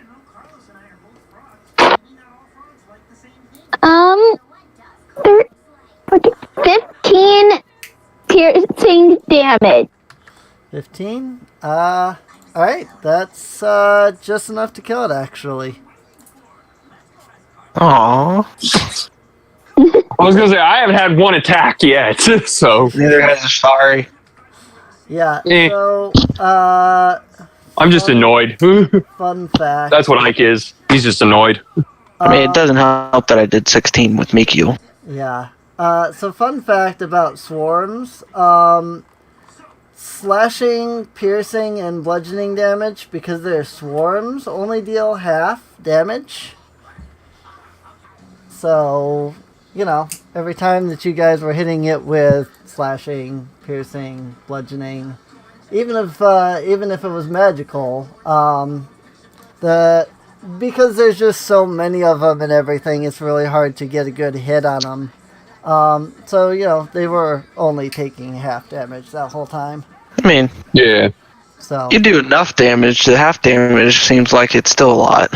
yeah. Once again. Oh, yeah. No, I mean, it only had 7 hit points left when Orya attacked. But when you count even that, that was 15 damage. But you count that as only half, and that's 7. 7.5, so it's only 7. So that's why it was exactly enough, because at half, it was 7, which is what I had, so... Alright, so that is another 90 experience, which puts you at 760 total. So there's that. 90 90 EXP. 760. Current is 760. 760. Alrighty. We're getting up there. Yeah, there, yeah. So I will make note that Ike here did a perception in this room. Nobody did any searching of the kitchen where the ochre jelly was. Because Ike just kind of immediately rushed over here, and then you fought zombies and snakes. Yeah. So He kind of has a bad habit of... there, but Yeah, we kind of didn't really have a chance to, I think. Yeah, it's like he just bolted. is what it was. Yeah, he bolted off. It's like, well, what? Yeah, I'm just saying that, again, you did a perception in the room. So if there is anything here, it hasn't been found yet. And again, Ike just bolted off. So if there was anything in the kitchen, it also wasn't found yet. Again, I was just acting in character. Yeah, no problem with that.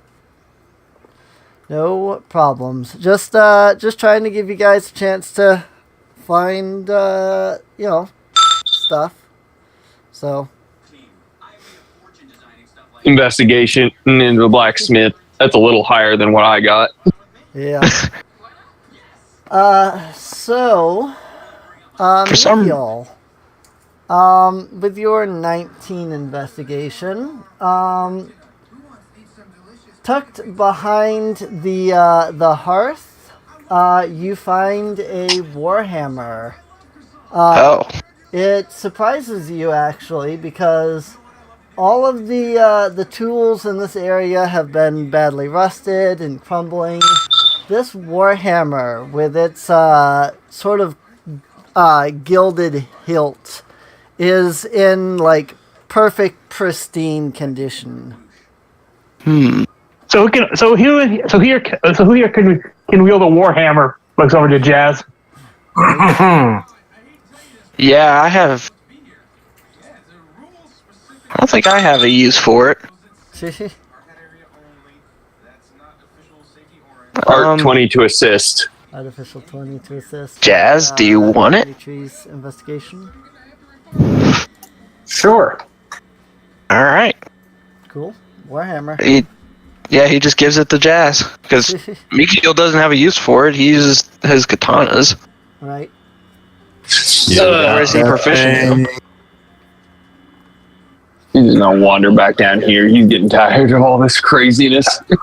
Right, was this a regular Warhammer? Well, it's interesting because it's in pristine condition, and it has a sort of a gilded hilt, it's kind of looks golden. Mikio would recommend getting this identified. So, I mean, it could be magical, but... how convenient? Yeah, how convenient is that you actually have someone in your party that can identify stuff? Right? You have that pearl thing? That's it. I think I would have got that pearl when we were back in town. Fair enough. It does cost 100 gold, so... Yeah, it's pretty pricey. Yeah, but it doesn't get consumed, so, Right. I mean, yeah, if you spend 100... I mean, you obviously have it in your party. Yeah. And 50. 50. from and no one asked why there might be a reason why Dimitri might be trying to hide the fact that we don't have a ton of gold. Or why he was. Honestly, I think that's a very good decision to buy one. Yeah, I don't think many people would complain regardless, because that's actually a useful item. Yeah. I was like, I should probably buy that pearl, and both in characters like, okay, get the pearl, but crap, I don't want everyone to know that I bought this without consulting everyone. Pearl has the fact that we're low on money. That's why he was trying to look for a ride on the cheap. right. Again, You know what? I'll give you a hand on the assist on the investigation since I'm wandering back over here anyway. Yeah.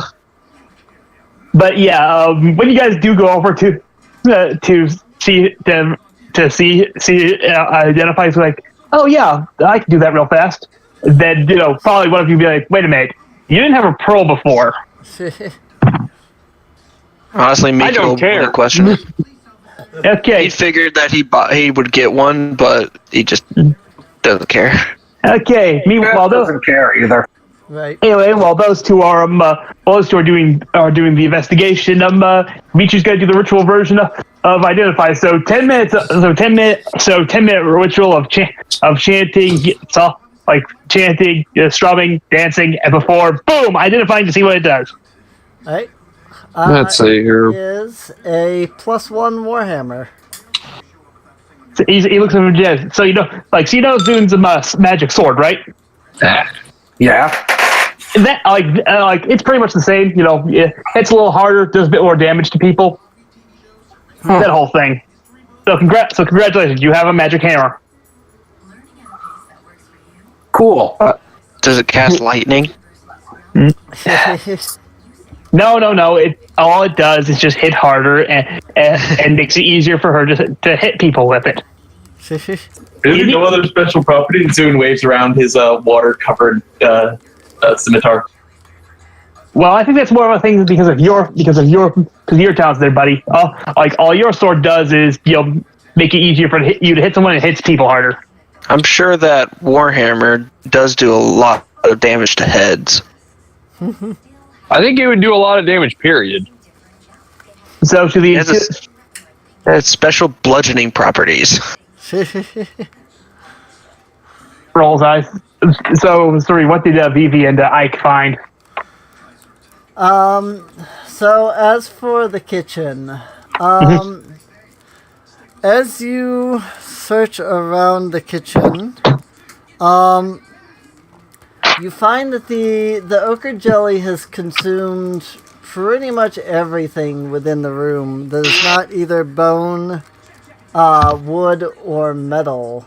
The skeletons of the cooks can be found inside of the room, along with very clean and pristine cooking utensils. Because the ochre jelly has consumed any form of rust, bacteria, and so on from the cooking utensils. Okay, this is gonna sound like a really stupid question, but is there any remnants of that ochre jelly left? Yeah.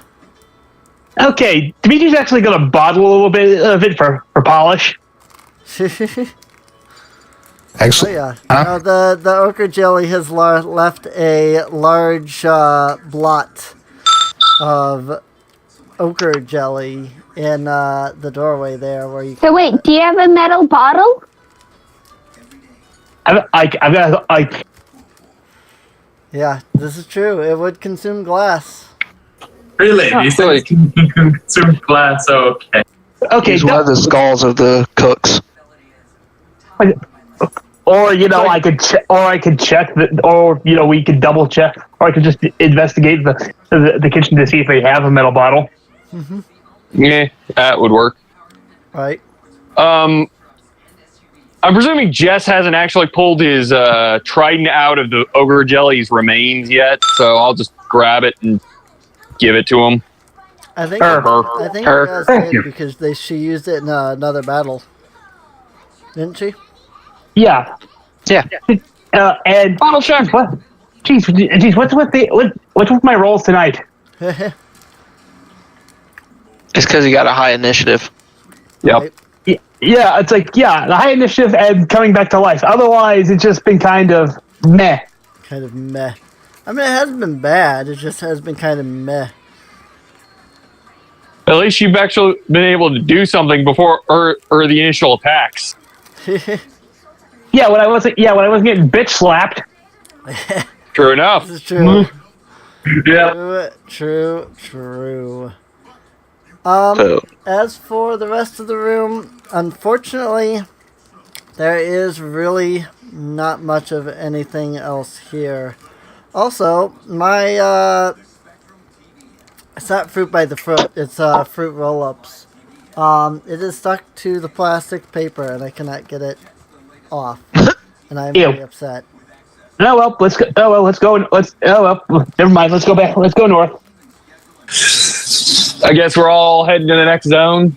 are we taking the silverware? I thought that was a given. So we are All taking right, the Yeah, we I'm silverware. gonna go right here because I should be able to see in that room right in front of me. So who's got the silverware? Yo.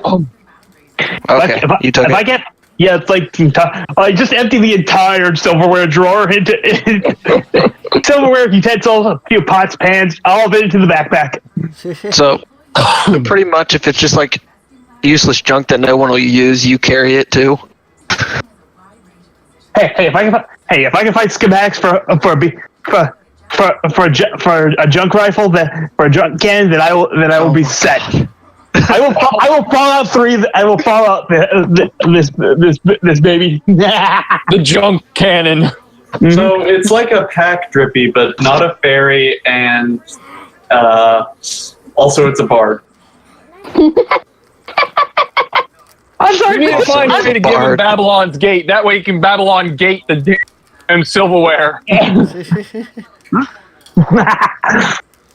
Well, Like all of a sudden we're just all little yellow orbs start peering behind into me. He just fires silverware everywhere. We could probably sell that silverware. that's the plan. Right? All right, what did we find in the weird room that's in front of me now?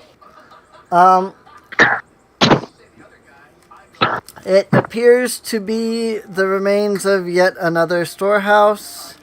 Unfortunately, once again, all of the barrels and crates have been smashed to pieces. And there is really nothing left of any sort of value. Oh, of course. Okay, what is Mikhail doing? He's pulling at you in a jazz. It looks like. Oh shit. That's my thing. I'm not beating Perception down on the door. door. I'm checking it. And he got a crit on it too. I don't get it. I'm like really good at investigation and perception, but can't get any kind of initiative rolls. Right? Welcome. Hey! Try being the guy that always seems to be good at charming people.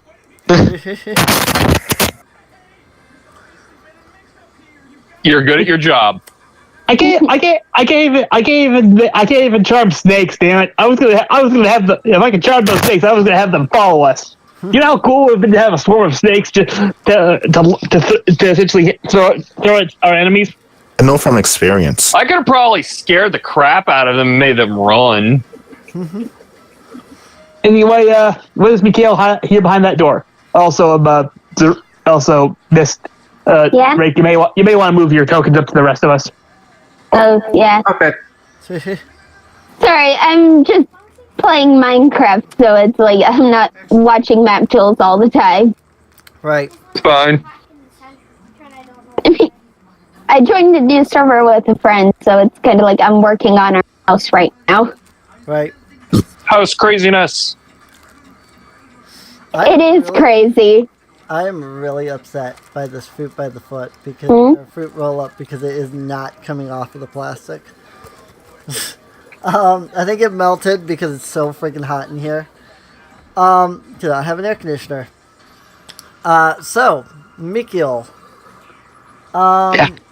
putting your ear to the door, the only thing that you can hear is the mournful blow of the wind and the banging of shutters, signs, and some of the doors. AKA, you hear nothing in the room. Alright. Well, I guess I'll do a stealth check on it. Alright. 13. 13, not bad. Better than Dimitri's. Ooh! Hey, screw Open you! door. Hi!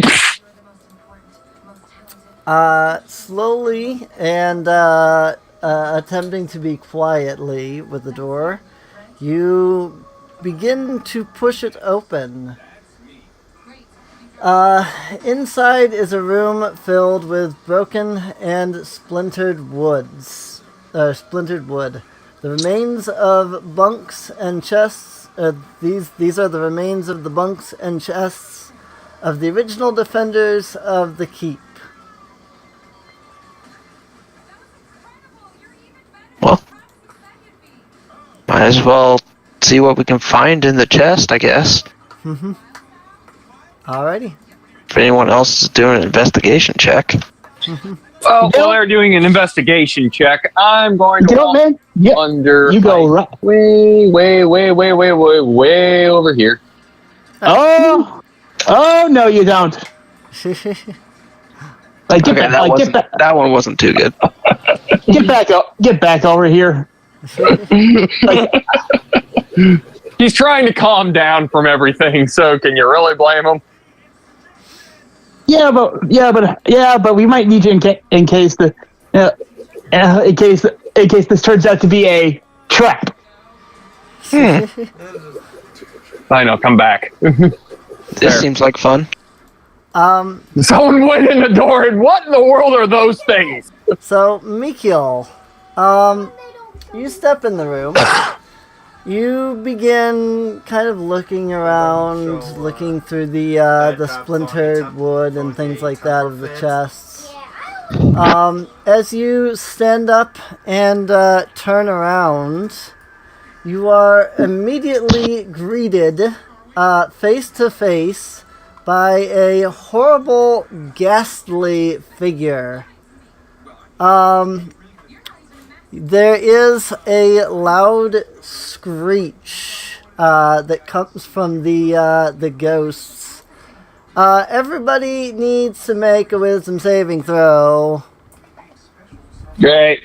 That's what I fucking need. If you have something that helps with fear, then you have that. Otherwise, just saying. Nope. Helps against what? 16. Fear. Being frightened. Let me double check. Let me double check my half elf stuff. Oh jeez. Because I doubt I have anything, because that sounds more like a racial thing than... Yeah, it's most. Alright. Pretty sure it's Let's mostly features, but Yeah. just in case somebody has something. Alignment to... Wisdom, right? Yep. Well, No, that's all I'm 15 looking for. save. 15. 15. All right. I'll get over who saves and who doesn't in a minute. Alright. Aria has a 21 and Zareen has a Oh, shoot. 17. Also, I did a sorry wrong. Okay. Also, congratulations, Mikiel. You summoned some Heartless. Oh, great! God, Jazz. He's a coward. Or she's a coward. He is. She just ran off somewhere to hide in a corner. Brave Sir Jazz ran away. Brave Sir Jazz ran away. Whoa, damn. My fruit by the foot is coming off of the plastic finally. Someone might want to grab Jess before stupidity Yay. takes hold. Yeah, Hey, if you want to try and stop As Goliath is running at full tilt away from something, be my guest. Point taken. Right. All right. Is that everybody? Yep. Should be. Yeah, it is. Cool. So, Mikhail 16, Ike 16, Dimitri 13, Zune 15, Arya 21, Zareen 17, Jazz 1, and Orsari 7. I also make a what save? Wisdom. Wisdom.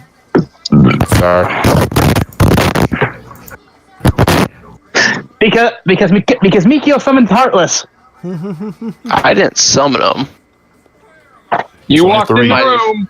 I mean, yeah, I walked into the room. How was I supposed to know it would summon a Heartless? This is why I never went in the rooms. The best I did was in the room. 23. 23. Alright.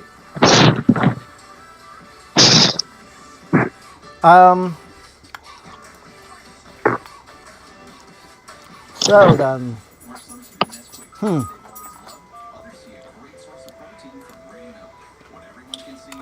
So, sorry. Or sorry and Mikio. So Mikio, you notice that Orsari just immediately takes right off. Like, seriously, uses her full speed to just dash as far away as she can. Oh. Meanwhile, the rest of you, after hearing the scream, most of you are fine until you notice that Jazz literally just suddenly starts booking it as fast as she can. I was gonna say, which way are you gonna have the dragon go? Right? Is she dashing with the flying? Not so much dashing, just using its move to move away your full speed. Okay. So. Pretty much full movement speed run though, right? The fuck out of there. Right. So. That applies for Fun. Jazz up here as well. Has to. The student stands there wondering what the heck is going on. Mike's probably too damn annoyed, and even more annoyed at the Heartless is screaming like a bloody banshee. You see a wormling and a Goliath just run, just book it. Right. It's like, oh, I didn't even care about that. It's like, okay, they're cowards.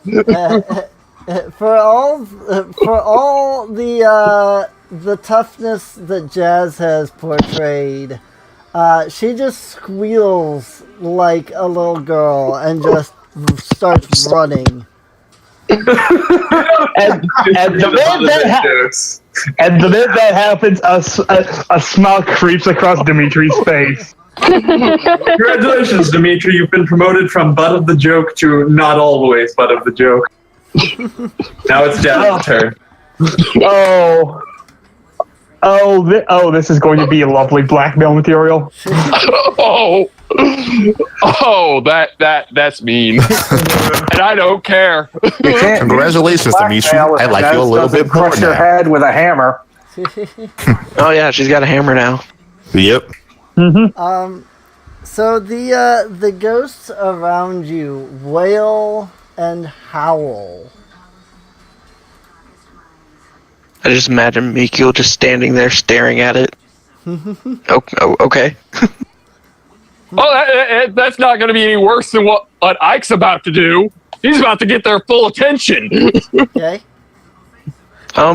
Because he's now pissed. Well, it doesn't matter anyway. It'd be Zin's turn first. I know. Say, are we in the initiative now? We are not currently in initiative. I was going to say, no one's actually attacked. They're Can I try and screaming like a move away? fucking banshee. So, Can I just try and move away? yeah, if you want to try to move, you can. Yeah. So, Go outside. Okay, he's going outside. I mean, no one looks hostile to us. Oh, they're probably getting annoyed with you because you moved. Hey. well, Oh, I mean, hey. Oh, as Mikhail kind of makes his way out, the ghosts definitely follow, continuing to wail and moan. they like you. Hey, You guys, if you want to jump into initiative or not. You know, honestly, I'm fine with them just following. He's kind of jealous. hey, Not Mika- attacking. But if you guys want to jump into initiative, I'll gladly hit the start combat button. I mean, it's hey, Mikhail, What? Well, they're not attacking him, so yeah. you do know you've got these three shadow dudes following you, right? You know, I mean, one came up to me, stared at me, yelled at me. I figured they would follow me. By the way, I saw Sorry dart that way. She's probably hiding with Jazz. By the way, you should have seen the look on her face. It was pretty good.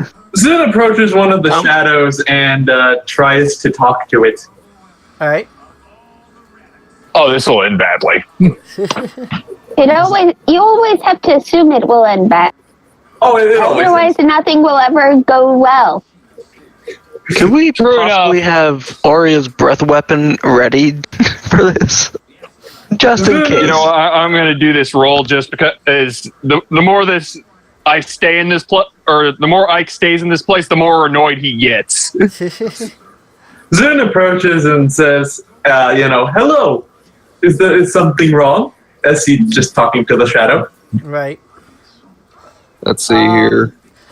The only response that you get is further wailing and howling and moaning. You said there was salt on the walls, right? Yes. Can I scrape off some salt and put a circle around myself? Sure.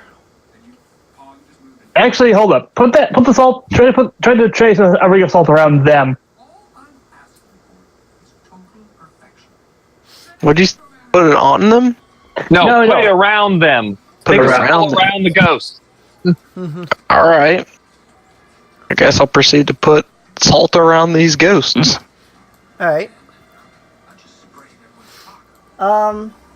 It takes you a bit. While you're doing that, Jazz and Orsari, the fear has worn off.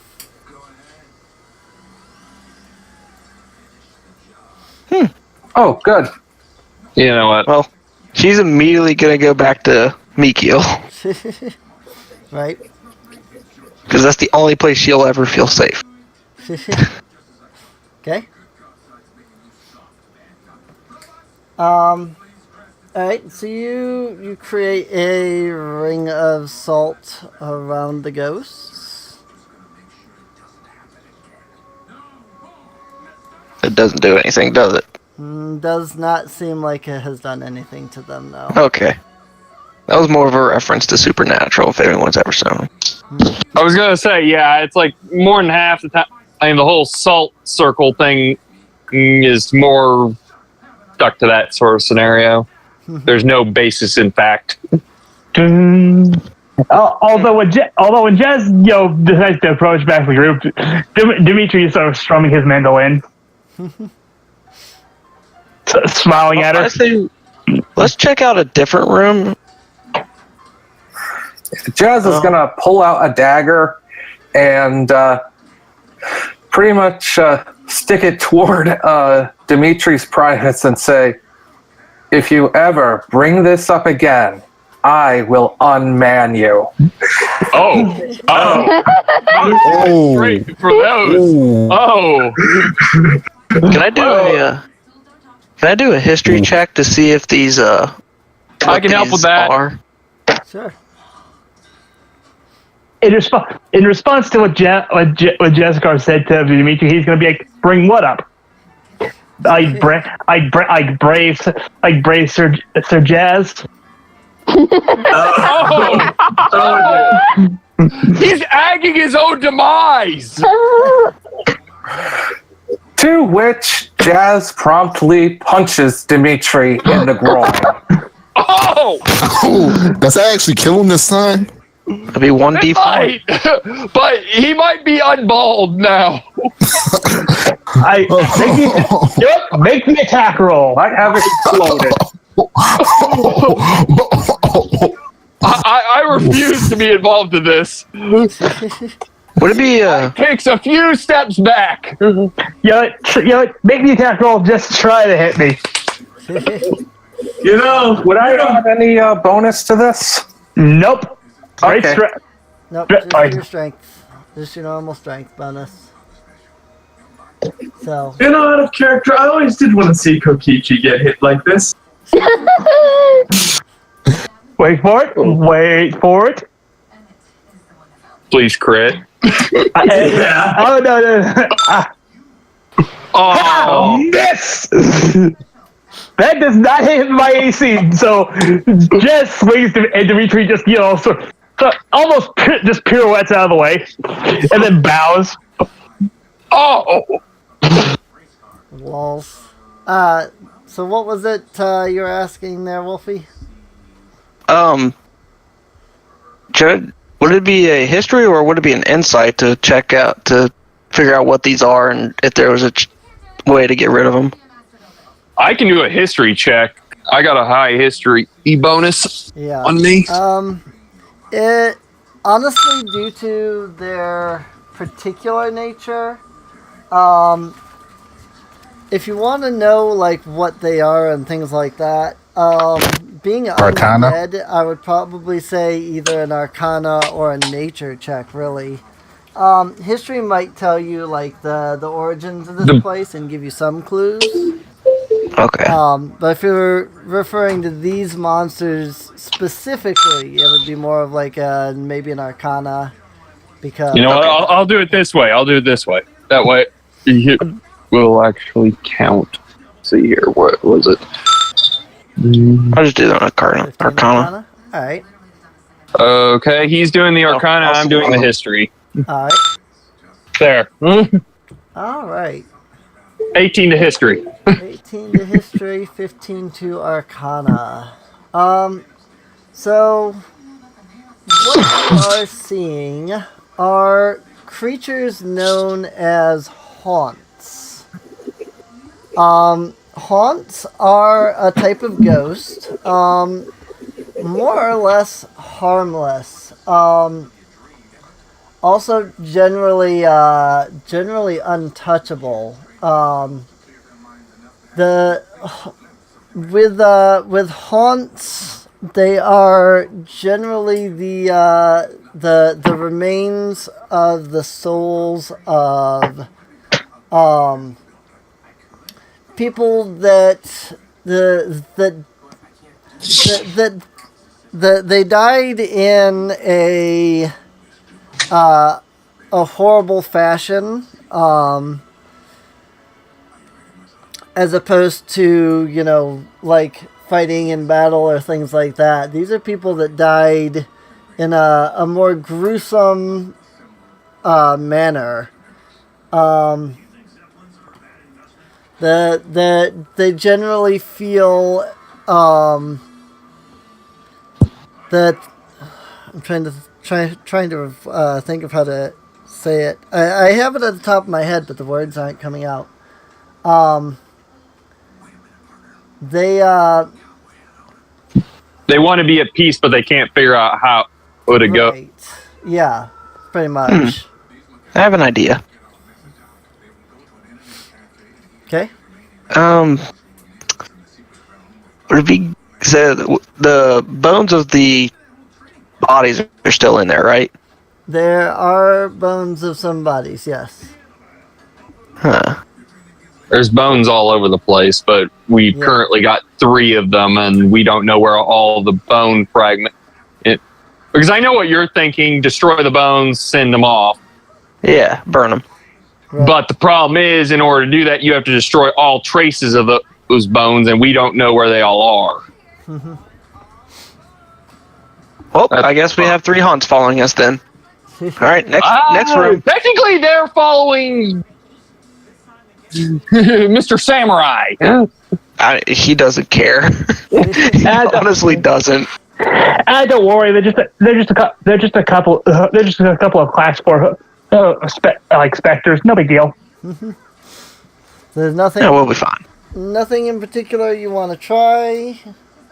I mean, burning the bones that are in that room. Oh, great. He's going to light fire in the room. That's a great idea. I mean, Right. what do you want me to do? Light it outside? Well, drag the bones outside at least. That way we don't cause a fire. Okay, I guess we'll do that then. I'll burn down the keep. Anyone get that joke? Hello? I'm sorry, what joke? I said they're just class 3 roaming specters. No big deal. Yeah.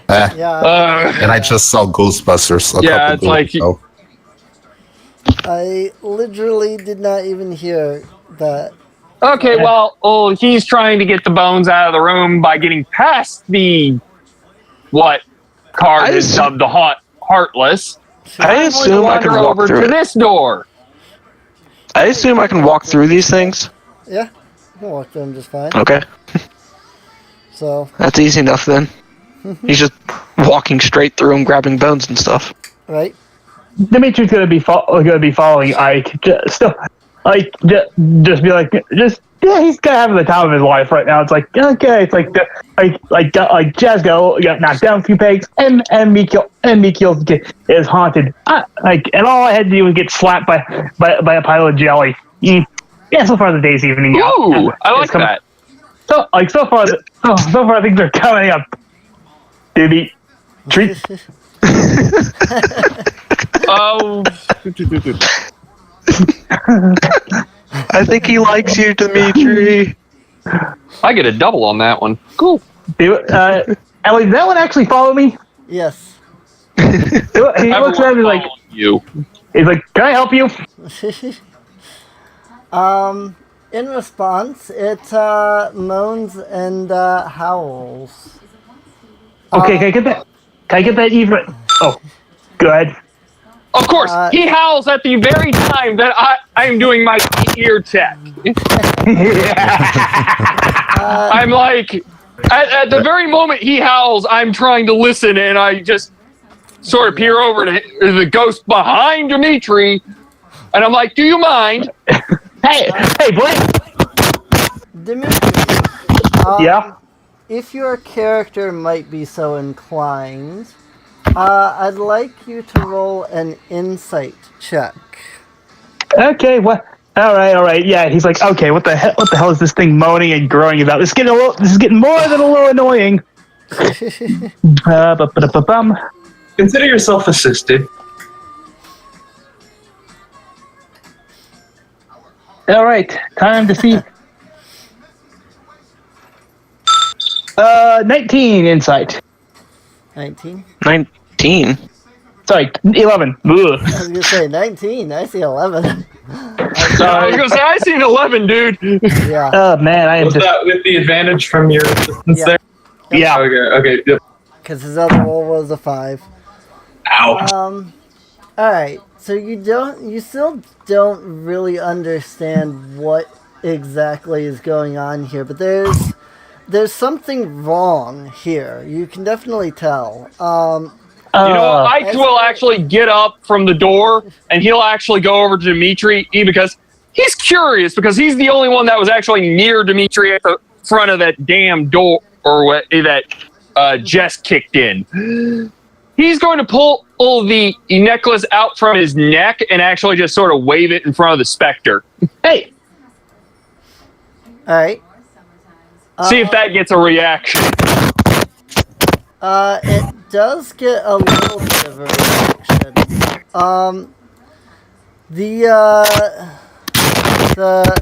The haunt is to wave its kind of ghostly hands, almost like it's trying to point to itself. more towards where, if it was alive, maybe it would have ears. Demetrius takes the medallion back and actually puts the medallion to his ear because, like, all right, okay, well, maybe this will work. Yeah, nothing happens with that. Okay. Second thing, Dimitri's going to put the medallion near its ears. I don't know. The haunt almost acts as though it's trying to smack the medallion away. Its hand phases through. But then it kind of tries to point as if expecting. Mind if Zune takes a crack at the insight? Sure. Consider yourself assisted. Yes, thank you. Okay, while they're doing that, I'm gonna try my ear check on the fucking room again.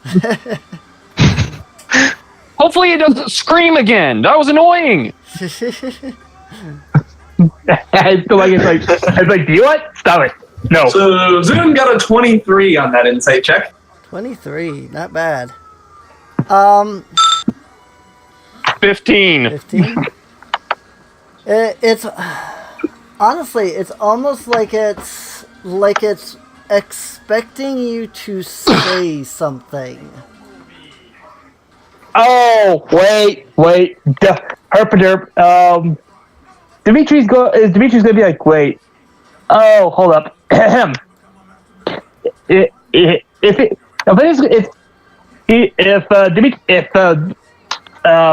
gonna say that, like, hey, I think he wants to say something to him. Dimitri's gonna be like, okay, Shaznik? It actually shakes its head at you. Okay, how about Lux? You say Lux, and immediately there is a definite reaction from the haunt.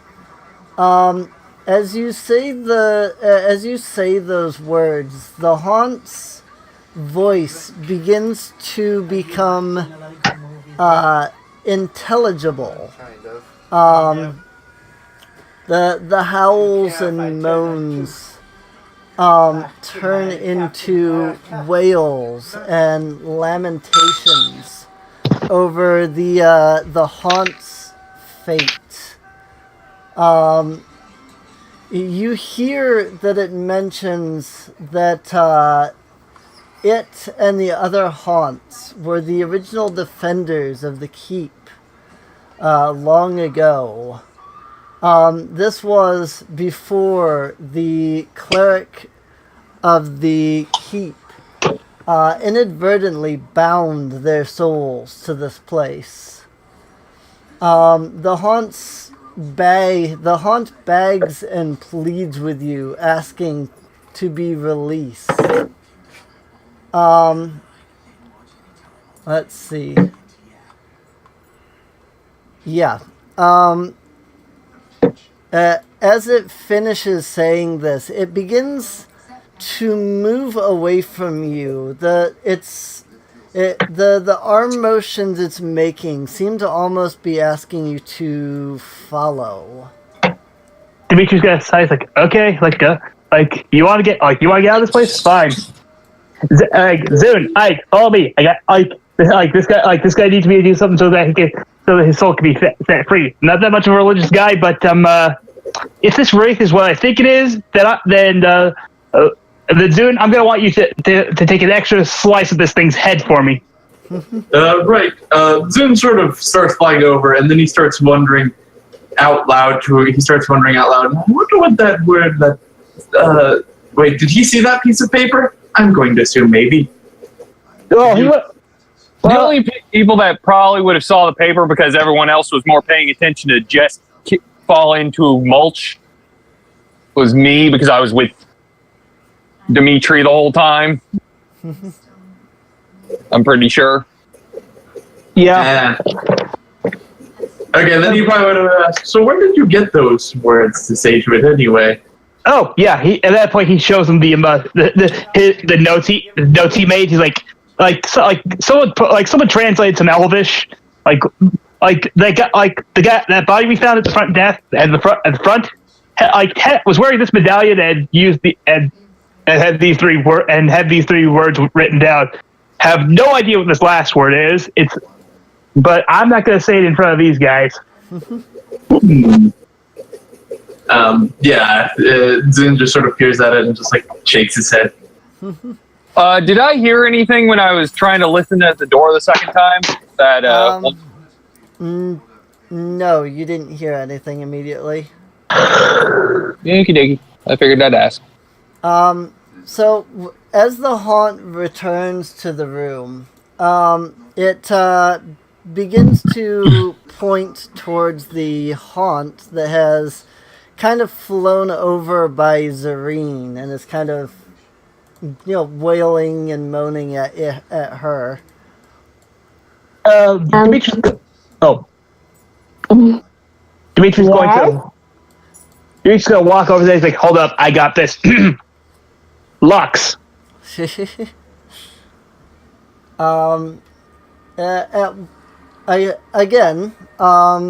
one begins to have the same reaction, where its words begin to change from incoherent howls and moans to wails and lamentations.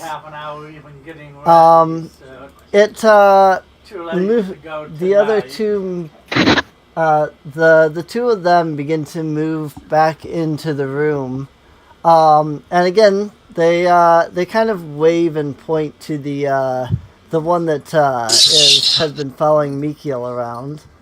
At that point, Dimitri's gonna walk up to the last one. He's like, and also say to him, Lux.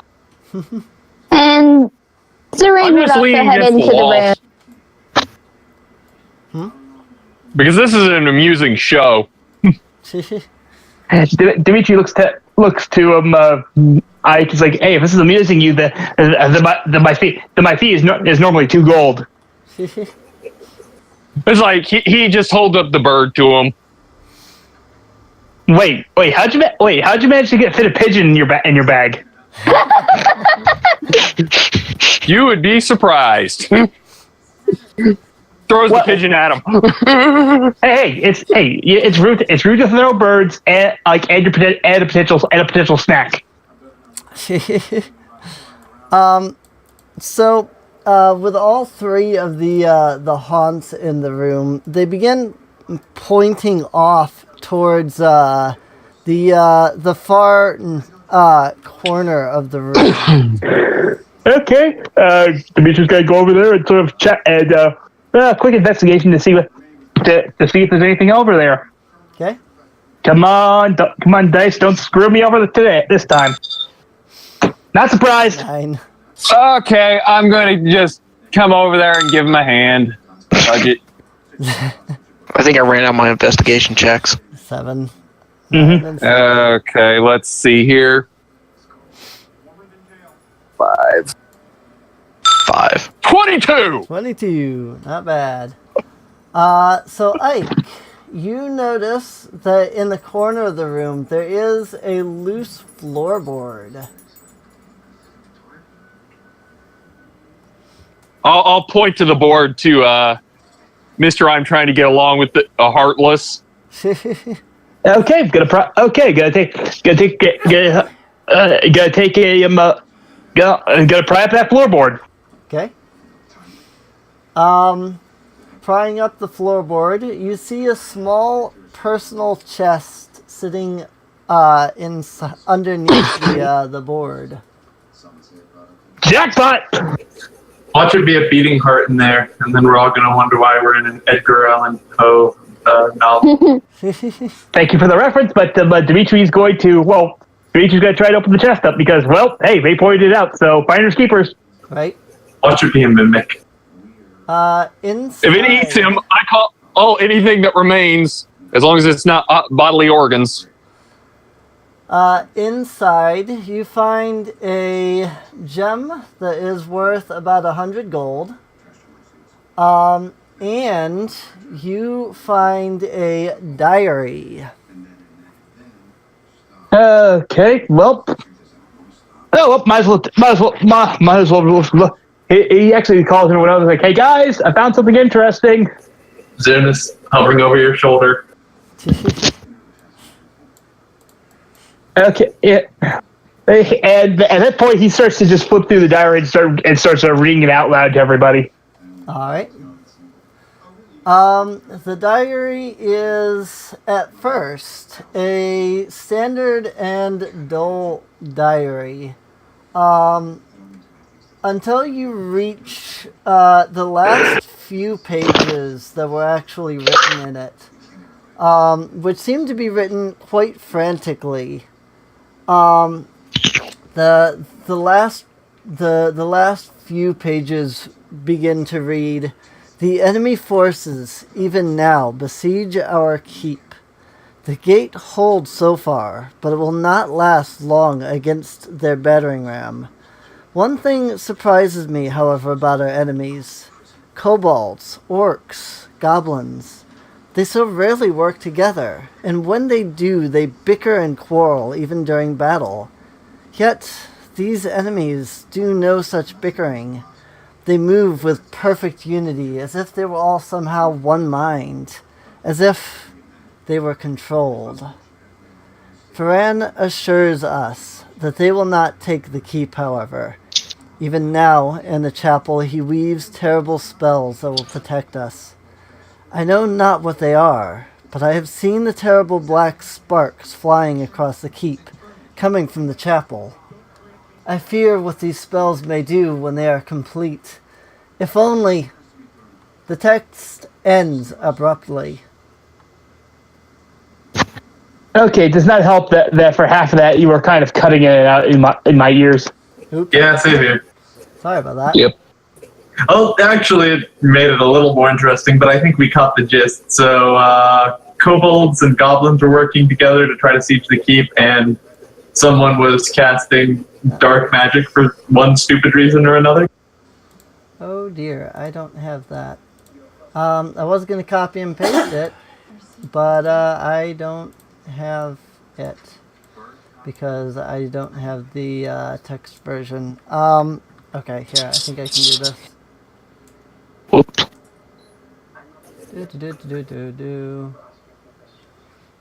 Sorry, I'm trying to get it. Okay, yeah, I kind of figured it was going to do that.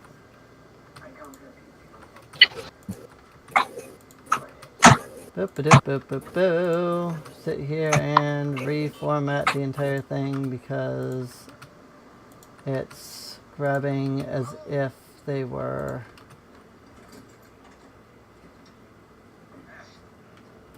Okay.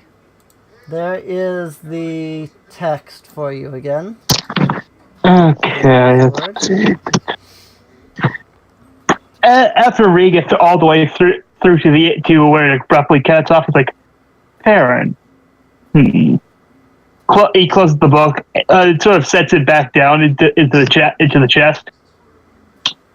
Well, I think we have the name of the wraith, and if anything, Dimitri sort of looks to the three haunts. It says to him, it's like, don't worry, like we're pretty much here to make sure that you're set free. Like one way or another, like we're gonna unbind your souls. The haunts begin to wail the word Shestnik over and over again. Dimitri replies, Shestnik. The haunts will nod to you, and then they will kind of, with their ghostly arms, begin to point out towards the courtyard. And from there, you notice that whatever they basically have to say and such seems to be done as they begin to kind of wander again through the barracks, just kind of minding their own business now. Okay, where'd you say they pointed to? Because you cut out right as you said where they were pointing to. Right out in like the courtyard. Mm-hmm. So. All right, out we go. Zune follows and just like, I wonder what that third word on the piece of paper is supposed to be. I have no idea, but one way or another, like we've got a ghost to kill. What do you suppose is in that? Do you suppose that ghost is also probably in that chapel as well? Oh yeah, probably. And trust me, I've got a nasty surprise for it. Oh. It's like I'll look over at Dimitri and go, one thing at a time, shall we? Right. I'm just saying, I learned a new spell yesterday, and I'm gonna save it just for this thing, so nobody get too hurt. I've got one spell to help you guys resist any sort of fear that thing might have, and another one to blast that thing's face off. Out of character. 22 to stealth check to open the door. It's like out of character. Note to Dimitri: follow your own advice. Follow my own advice about what? About not taking too much damage. I was gonna say it's always been you.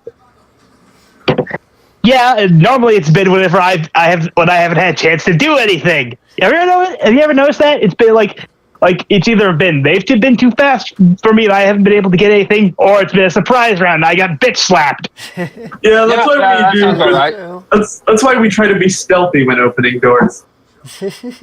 I just did the stealth check for this room. Right. So now I shall do the investigation check. Alright.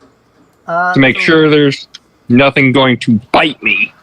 So when you open the room, you notice that this is definitely the entry and main staircase of what used to be the watchtower. Looking around, you can tell that all of the upper floors have collapsed, including the stairs that led to the upper floors, leaving just the bottom floor here now. The room here is strewn about with rubble, and rays of sunlight reach in from above. All right. So I'm going to do an investigation to make sure there's nothing going to try and bite us, stab us, kill us, the whole 9 yards. 15. 15. All right. I might recommend Jazz and Zareen having their tokens in place. Move your characters closer to the front. Yeah, you're way off to like the side there. So, all right. Looking around, there doesn't seem to be anything in the room. All right. I will be the first one to be stupid, and I will walk over to. Let's go to this door. All right. You start to walk into the room. As you get to the doorway, you, along with all of your allies, hear the voice of an orc shout out a command from behind you. It's like, I'm sorry. Ike would just get a frown on his face and go, well... What was the command exactly? Attack, basically. And gotcha. So here's the fun part. I should also probably note, as soon as Zune hears that, he will return an orcish defend. That would be hilarious. So here's the fun part. Not sure if anybody is looking at the bottom of the map right now. That's a lot of Oh, geez. 30. But there's and Technically, they get a first round because they are already in movement as they shout the command. So these guys are going to use their 30 feet of movement, then their aggressive trait to move again. Let me get these people. They technically would be coming in like in a line like this. 30 and 30. And get this guy. Technically, they all start here. 30 aggressive trait to move. Start here. And I mention, of course, that they're technically already in movement because I will note that orcs have 30 feet of movement.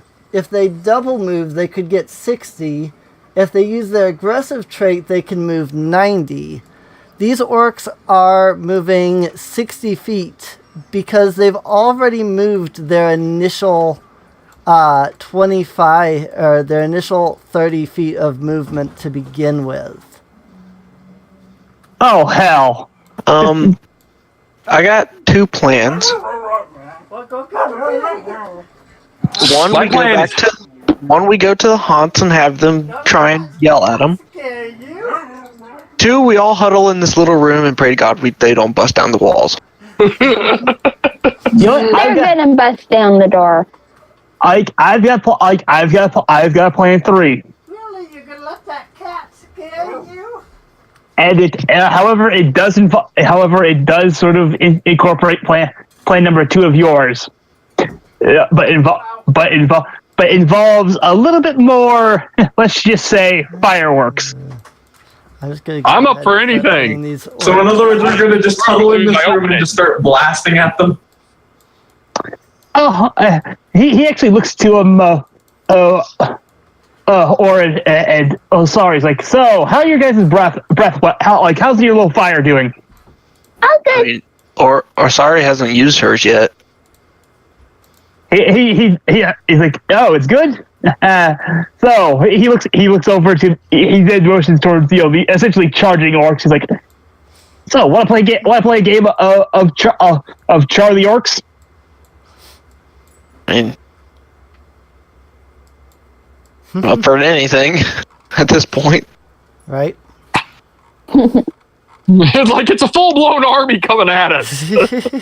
It is literally 30 orcs coming at you. I will admit. Okay. Because the first part of my master strategy is for everyone to get behind that door, get them all up against it, then we unleash hellfire. You just want to fry everything in that little pathway, don't you? Oh yeah. Or maybe Jazz can go out like a badass and try fighting them all. Right? Yeah, Zuri. If Jazz goes to fight them with her sword, Zureen would go as well. Alright. Because going to fight that many alone is a death sentence. All of the orcs have moved up. Again, they are in full-on charge. They are coming straight for you. As they're charging towards you, they're shouting, destroy the adventurers. Take the keep for the boss. And Zune, you're up. And now Ike's pissed again. I really wish you had your guts again at this point. Oh, you and me both. Right? So Zune. Unless someone's willing to let me use the sword burst as a long-range move, but I doubt it. Okay, then. So, how far away am I from the orcs? The closest one is 30 feet. The rest are 35, 40, and beyond to about 60 feet, 65. But I only get that at next level. Sucks. Like, yeah, I agree with that statement, Wolfie. Right? It's like, everyone book it! Uh-huh. These guys have that many hit points. 4, 5, 6, 7, 8, 9, 10, 11, 12, 13, 14, 15, 16, 17, 18, 19, 20, 21, 22, Okay then. So Zune is going to go ahead and move up about 10 feet. We'll make that 15. Move up 15 feet. And Towards or away from the crazy orc army? Towards, actually. Oh, crap. I mean, he is up in the air, though. Yeah. And it's only 15 feet here. He's just sort of moving towards them. I did. And then, what's the farthest orc that's 30 feet away from me? There's only one that's 30 feet away. Only one 30 feet away? Yep. All the others are mounted up behind him. Okay, tell that guy who's 30 feet away, it's time for him to make a dexterity saving throw. Dexterity saving throw. Alright. 1 second on that. 4, 5, 6, 7, 8. I'm just trying to recount some things. Yeah, writing down the health of 30 orcs is not exactly easy. There's... Now, let's just hope these orcs have a very poor dex. Sorry. Well, they either got a very poor dex or they're going to have a very high dex.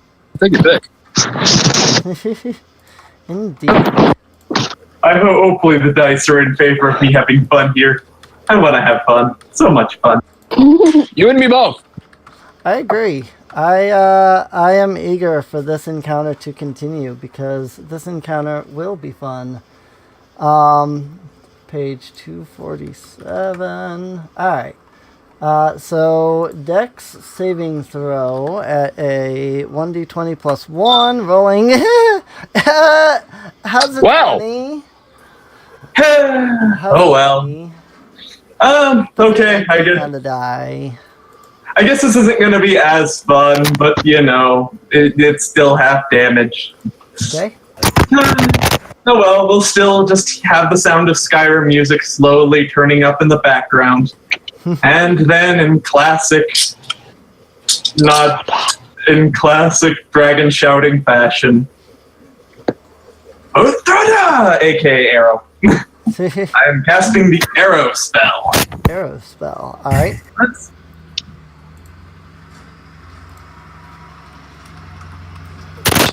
If we survive this. That must be something from... It's from the primordial weapon. Yeah, I was like, that must be something from his class, because it's not on Avre, so that's fine.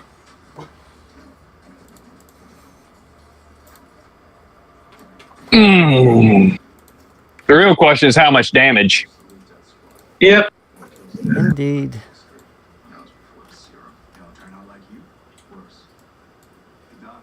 Because for all we know, he just impaled him with half damage and it still killed the bastard. Okay, that'll be,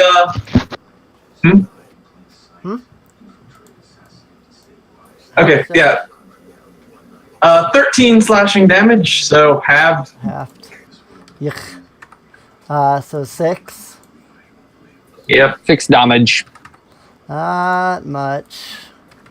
No, not much at all. Then let's see here, I flew 15 feet forward. So now I'm just going to go ahead and take the 25. I'm going to go ahead and sail 25 feet away from those people. Okay. Well, you can get about 20 before you run into the building, so. Is there some cover I can get? I can sort of swerve myself behind? 140 points off. You can go inside. Yeah, I'd have to. I'm pretty much just going to move into cover, and I guess, yeah, just move into cover. Okay. Hey, Card. Yeah? How much money do we got? About 13 gold right now. Why do you ask? Do we have enough to buy another longsword? Let me double check. Like, why? You think about going dual wielding?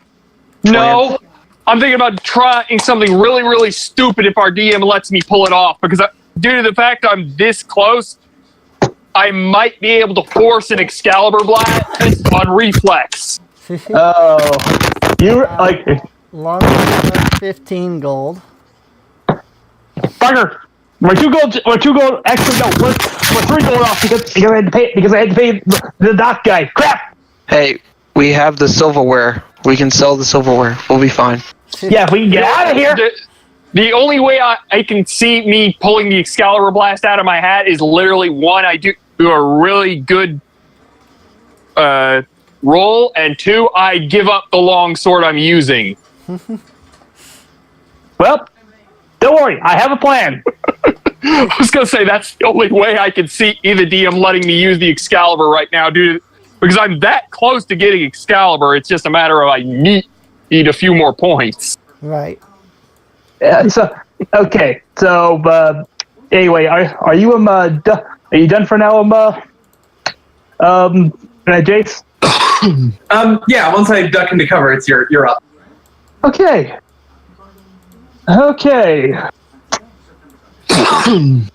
This is a stupid plan. This is a stupid plan. This is a stupid as hell plan. But I know what I'm gonna do. Since Jazz is right next to me, and I know she's gonna want to charge in there. But I am gonna suggest. While you're doing that, I'm going to go get my own dice because I'm going to want to make my own roll on this one. Yeah, he's gonna be like, he's like, Jazz, fall back to behind there. Like, I have a spell ready. Like, I'll have a spell ready for when they get close. And at that point, Dimitri is going to back up to right behind the door, but not blocking it, so people get behind. And he's actually going to start to strumming his mandolin. Essentially, whenever we have about 9 orcs in front of the door, he is going to cast Thunderwave. All right. But for now, he's pretty much just prepping the spell. Like, okay, I know when to fire it off. I just need to wait for it. Sure. Thunderwave is a cube. All right. Let's see. Hang on. This A 15 by 15 cube. Cool. 15 by... Oh, shit. 15 by 15 cube. Cool. All right. So while you're doing your thing,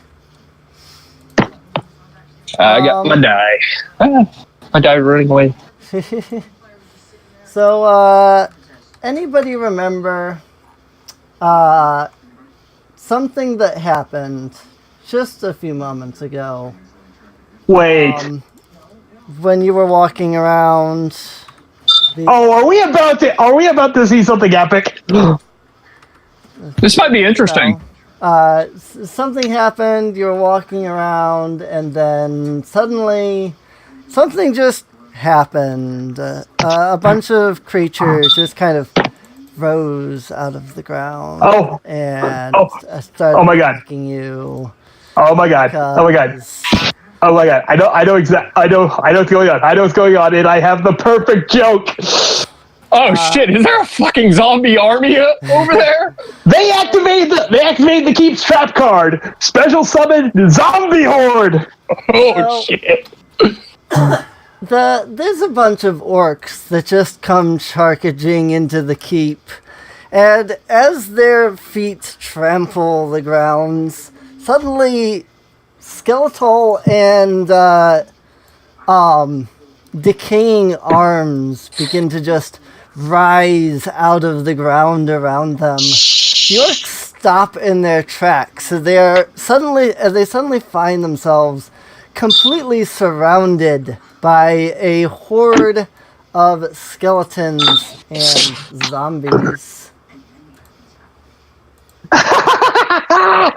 Well, That's either the luckiest thing ever or the worst thing ever. Take a pick. I mean, out of character, it could be pretty bad because I don't know how much experience we're going to get if these guys start stealing our kills. Oh no, dude! As long as we're around to witness this battle, and as long as we kill some things, we're gonna get experience. We're gonna get experience for all of this. Plus, I think the two dragons are going to crispify a lot of them. Right. Oh yeah, there's going to be crispy dragon things everywhere. Right. Also, you guys have been given a hint to something. Wait. So Jazz, you're up. Okay. What Jazz is going to do is run up to Vivi, scoop her up, and then get the heck into the room that I'm in. Yep, get into the bunker. Right. Unfortunately, I'm not going to stay in the bunker. Ike's not one for being a coward. It's not being a coward. It's a strategic retreat. Right. Try telling that to him. And honestly, she would have tried to grab Mikhail and Zareen too. I was going to say, Like scoop them up. I think that'd be a you're little going to have to much. knock Ike out to get him out of this fight. I think that's a little much since Zareen is the second tallest. No, I was saying if I was able to. I know out of that I can't. Yeah. Alright, so is that it for Jazz? Yep. Vivi. You just got scooped up and dragged into a little room. How do you feel?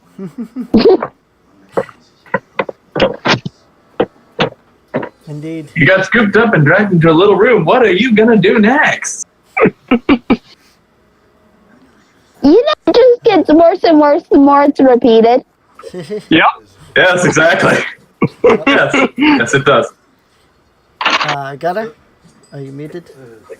Yep, sorry. Every time. Yeah, it happens. Every time.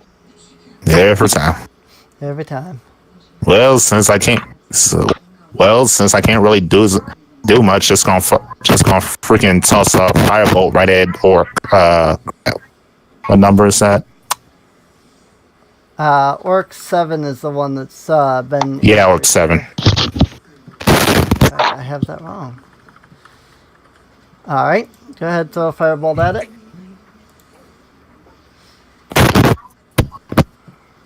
Mm, 22 to hit. I have 22. Yeah. I don't even have to look at the stat sheet for that. That is like so much ow.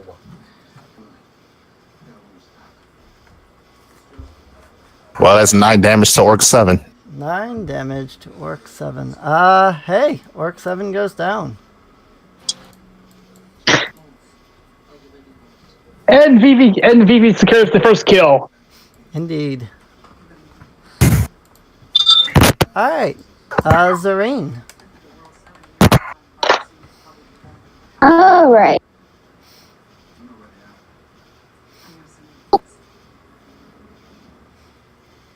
And that's right. Feel free to think outside of just, combat. Maybe there's... Please think outside the weird box. Yeah. Maybe there's other things that can be done. Now, there's a reason I've been staying quiet, Emily. Remember, last time we ran this, I was playing an Abyssian cat who had true sight. Yeah. So I'm trying to stay quiet about the secret. Yeah. Is this an illusion? Watch it be an illusion. This is not an illusion, no. Oh, thank goodness. But there are some nearby. Provided the orcs aren't an illusion, that means the experience isn't going to be an illusion. That's all I care. So basically what Serena's going to do is she's going to stay pretty much, well, she's going to move closer to the door, but she's basically going to guard. Like, if the orc manage to get past the zombies and skeletons, she's going to be there to keep them out of the room the others are in. Okay. And Mikio. He's just gonna stand still and shoot his short bow at Orc 6, I think that is. That one? Yeah. Yep. That's 6. Okay. Yeah. 12 is not enough. Well, alright then. Theo Where's- forward and just kind of thunks into the edge of his armor. Doing Yeah. Say he's gonna stay by the doors. Same. Read. Okay. Orc. Let's get to go. So, one thing that I love, that I hated, but also kind of loved about AD&D was, admittedly, it's ridiculously giant encounters. And this one, I was thinking about this encounter for a long time, how to do it, going, 30 orcs is a lot to send at the party. But then I just had this epic idea. So Orc 6 is going to step up here. Whoa, there's a lot of background noise there. A lot of noise. My numpad got turned off. So the orc leader that's in the group shouts out, "Don't be afraid, men. Take them all." Orc 6 steps up and he just grabs his great axe and he just goes for the swing, and the skeleton just kind of deflects the great axe away with his shield. Orc 3 is going to step up to Les Zombies. Actually, I think that is a hit this time. 317.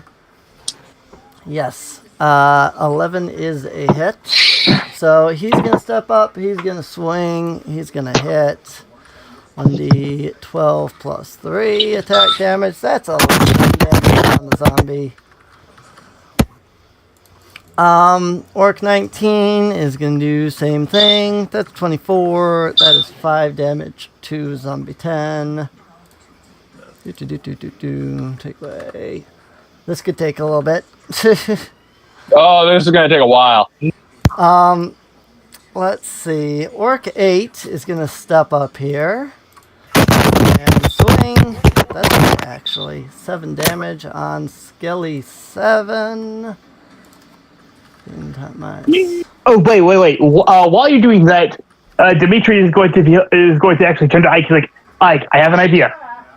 Because you're probably going to run out there like an idiot, aren't you? It's like I just sort of looks at him like, maybe. You know what? Can I actually do the roll to see if I'm even getting a reaction from Excalibur right now? I wrote that on the wrong. Sure. Let's see if I even get something. Move some of this shit so I can make a decent. I got a 17. 17, not bad.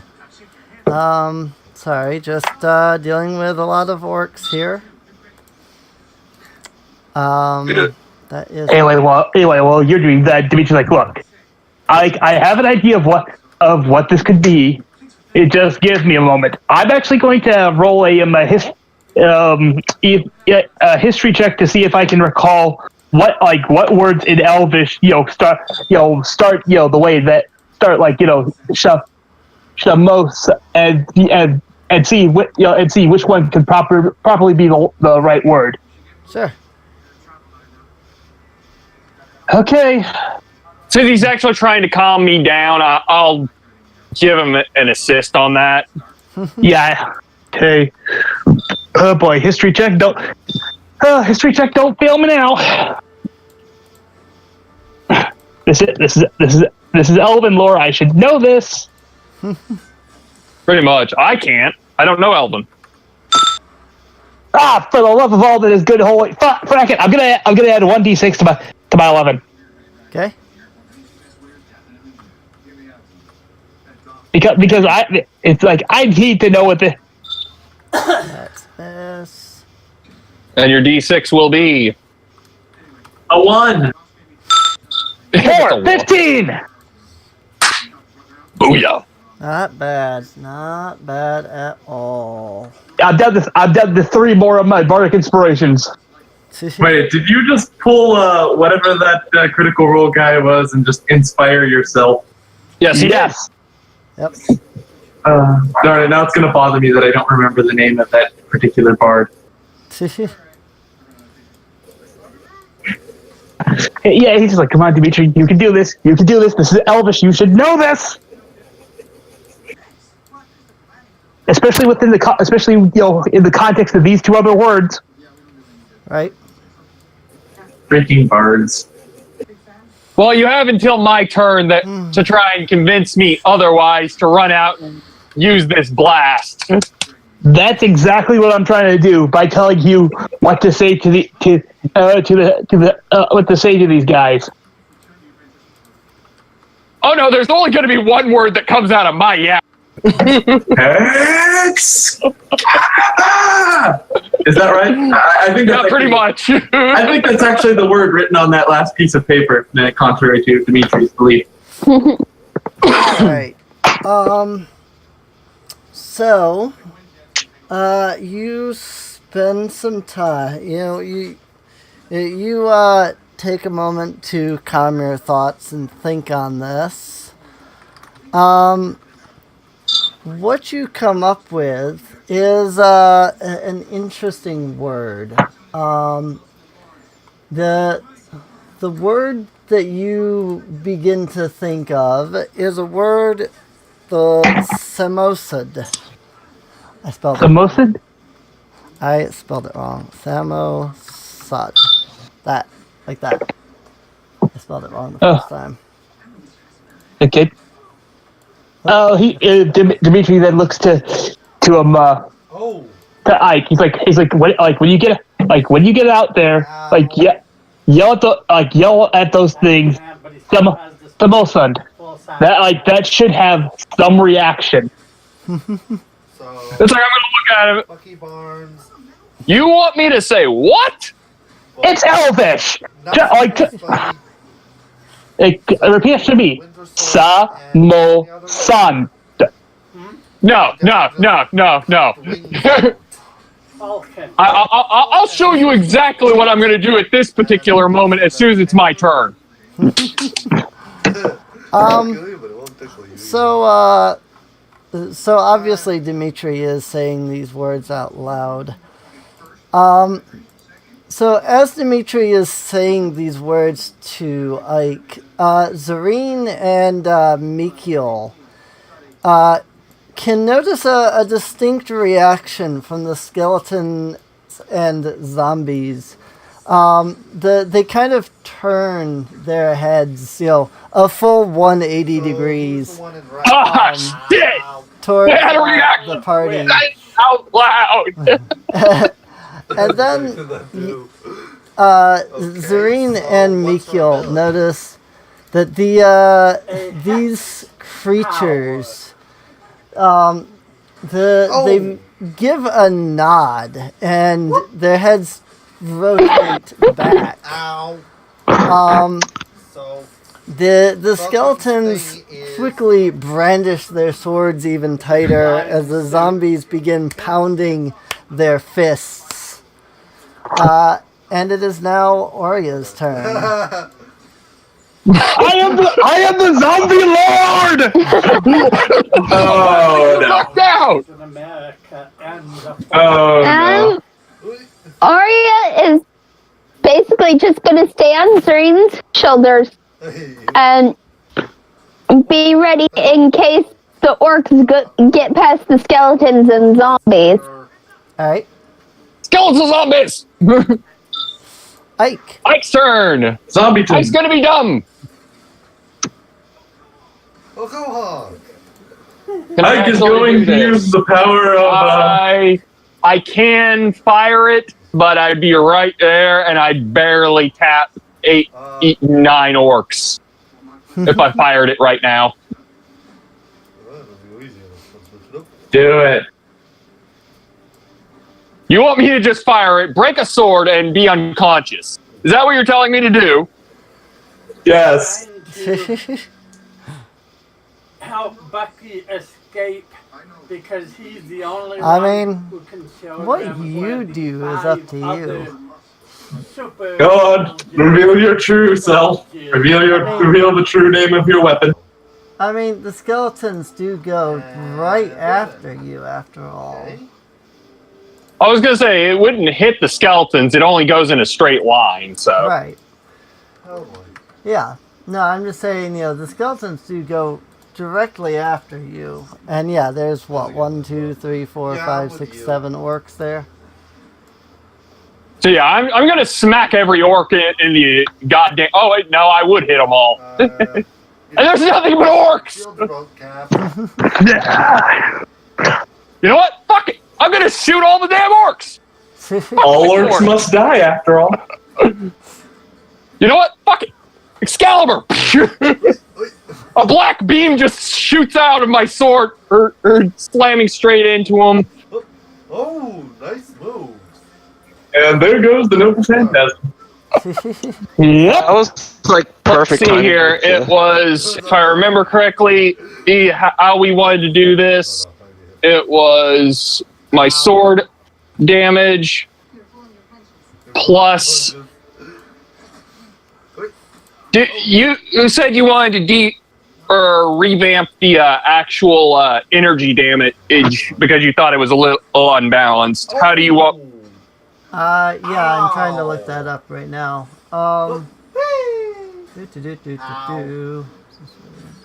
Squares. Spider-Man one fault. Well, hang on. Doesn't it only go up 20 feet? Is the thing? Yeah, 20 feet. That's why I'm saying I'll hit like 1 or 2. I think that's Well, 20 feet from you doesn't even reach the first orc. 20 feet Doesn't it not? Here. See here. 1, 2, 4. It'll hit the first orc. Okay, never mind then. I thought it would hit more. Well, no, it wouldn't even hit the first orc because it only goes out to here. It would end there. Okay, I was thinking... I could probably increase the range the more I fight with the sword, but right now I can't do that much. Alright, I'm just standing there like an Angus with an energy blade that's being charged. Yeah, I do see I wanted to change the thing to half health instead of the whole wounded state because that was it was like, oh, it's 10 HP, which at your level is still most of your health.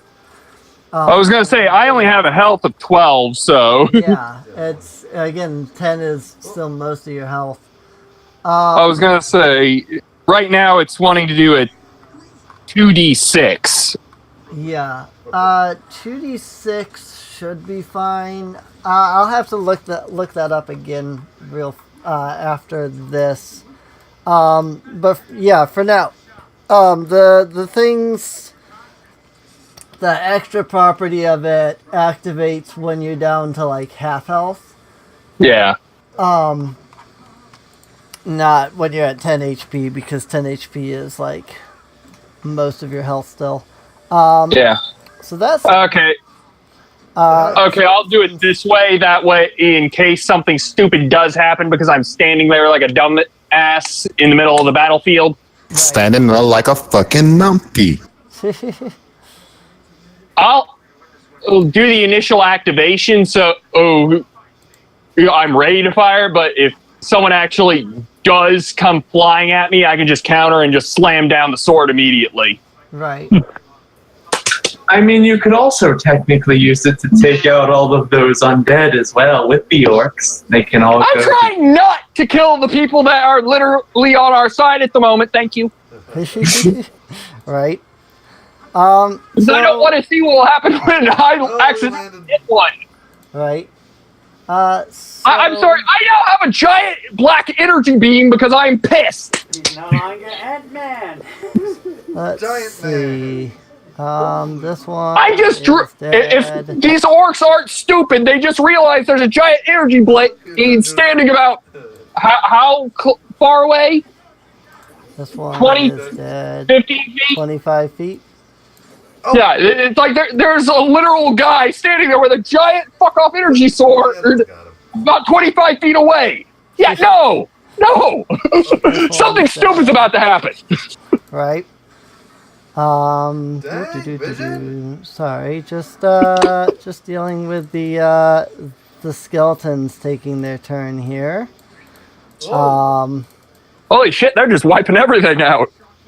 This guy's down, and then this guy's down. And, What was that? so, Red Wing. we're sorry. Red Wing, huh? Sorry's turn. It is, the other dragon's turn now. Alright, well, I guess I'll have her ready her breath weapon. Oh, In the movies, it's intelligent mechanic And kind of just bird. Red sit there, I guess, on my shoulder. Hang on, I forgot. I have to actually keep these tokens in their original places. There's a reason why I have to actually keep these guys where they... I'm gonna have... Whoopsie. Doop-a-doop-a-doop-doo. I don't know where this one's going. So I'm the only one that's actually fighting. I'm ready, just gonna run in like a dumbass and sword slam. Ow! There must have been somebody standing on top of somebody else. Oh, well. Oh, whoops. I got rid of my... I'm gonna have her roll... I'm gonna have her roll an investigation check on the area. I guess just like to see if there's any other paths we can take going into the building. Sure. Not that it... I mean, she's only... doesn't have any bonuses, but... Right. Yeah. 9. Yeah. They're looking around. You might be able to break through, say, a wall or something. Oh, Sonic. But no. Sonic amplifier. From where she's at, she really can't see any other kind of entrances. Maybe you could fly over the top into, because you know the roof, if you will, is broken down boards and things from the second floor and so on. So you might be able to fly up and like, into like a hole from there. But that said, we have some zombies that are going to take their turns. Do that, and then actually, hang on, I forgot to pay attention to which orcs I just killed off. So let me make sure I mark those down. It's that, and that one is this one, and that one is that one. 5 and 14 and 22. Okay. So zombies going, and that one is going to take. So that one is going to take that much. This guy is going to take. No, okay, it's arc 25. Okay. Gonna take that much. This guy's gonna take that much. And that one's going after that one. This one's going after that one. And that's gonna do that much. Where 3 is going after 4. Okay, got that. 8 actually gotta move. Let's see. Zombies only have 20 feet of movement, I'm pretty sure. Let me look at this real quick. Yeah, they only have 20 feet. Yeah, he's gonna go over here, like so. And that is the zombie's turn. So Zune is up. All right. Down. I guess I'm gonna try to fly 40 feet closer to them. How far away are they from me right now? Before I do that. The closest orc is 45 feet. So you probably don't want to go that far. The one Oh. problem with all Iron Man suits. Okay, so I could attempt to attack an orc directly. Is there anything near said orc that's closest to me? I mean, there's skeletons and zombies all over the place. Now, go over to the doctor. A lot of the orcs are surrounded by other orcs. Before Doctor Strange. Yeah, you're right. So let's go ahead and move up. So if the closest one is 45 feet, let's go ahead and let's move. In that case, we can actually move 20 feet and should be within good blasting range. Suit has crashed. We need you to come operate. And that's where he was going when he got in the accident. To help Rhodey. Help, yes. To help Colonel James Rhodes. Yep. But yeah, so Okay, so alright, so you say they like to do that to see if they can hide little. well, a 21 hit the orc. Yep. Alright.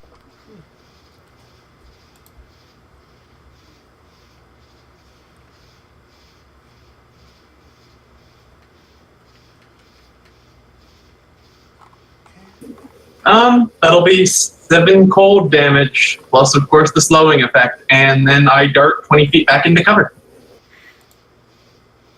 All right. And Dimitri.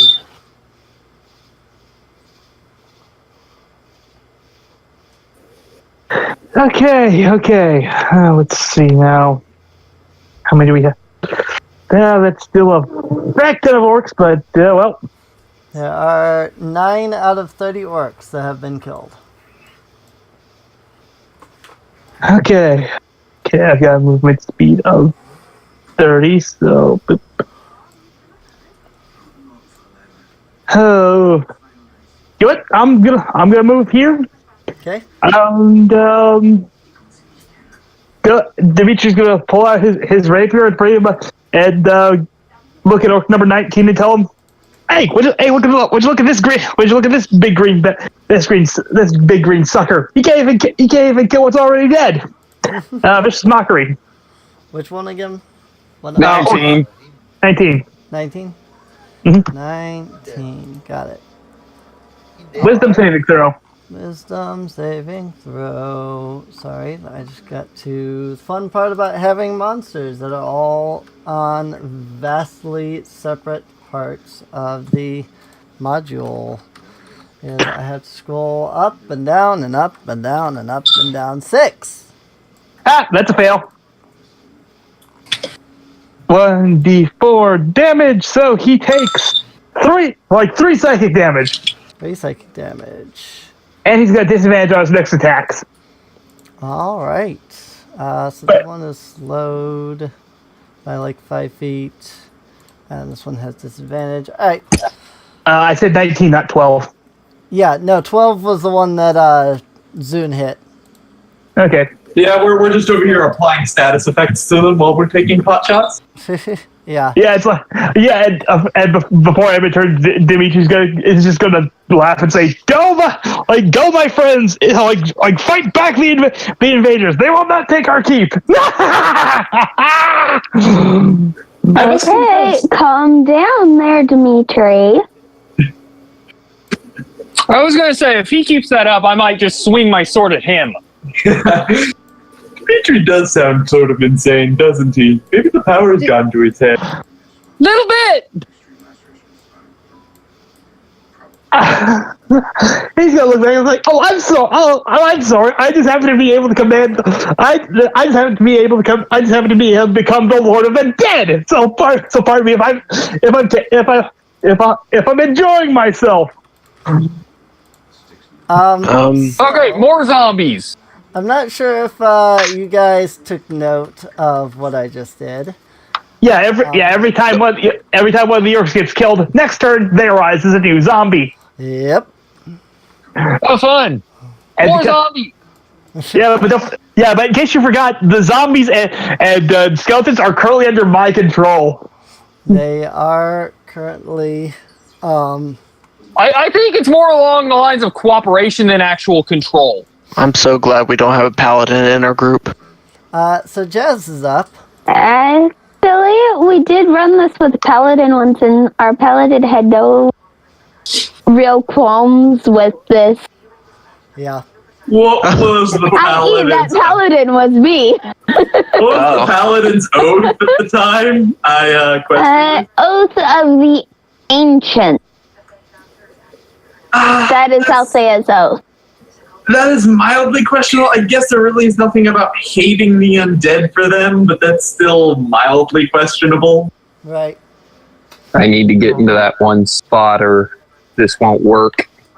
I need 15 to either move or I need to be able to jump on top right next to him. All right, so Jazz is going to take out her crossbow and fire at Orc 4. Orc 4. Okay. Orc 4 is low on health as it is.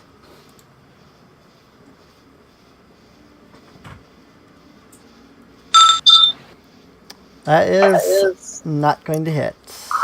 Plus Well. 6. Well, All right. she'll put her crossbow away, ready her warhammer, and end her turn. Vivi. Chose the hard way on this, didn't we? Oh, more than Static. likely. We also did it the way that got us more experience. I just find it more fun that there's buttloads of more zombies. And by the time my turn rolls around, I'm willing to bet there's going to be more zombies. And they're probably going to turn on us because I killed all the orcs. Well, at least if they do turn off, it will be the perfect time to use Ice Knife since none of the orcs are in a good position to use it. Right. Oh, that would be cool. Vivi and Zoom teaming up and just chucking ice knives. Well, Phoebe only has 2 left on her. Zoom has And then one she'd left. have, and then she was still. I mean, unless they had a short rest, she won't be able to recharge any of them. Zoom requires a long rest to recharge any of his crap. He's gonna need a nap after this. Meanwhile, Vivi needs a short rest, but she can only recharge 1. Let's see. So what's Vivi going to do? Well, probably just the same things as we've been doing. You just fire bolts a random one. Water base. Okay. Too bad we don't have nothing flammable. Give me a couple levels. Well, it can't be any worse than what I'm thinking. Second range. Huh. I can still hit hit them within the range. All right, just gonna attack Orc 19 with a firebolt. Okay.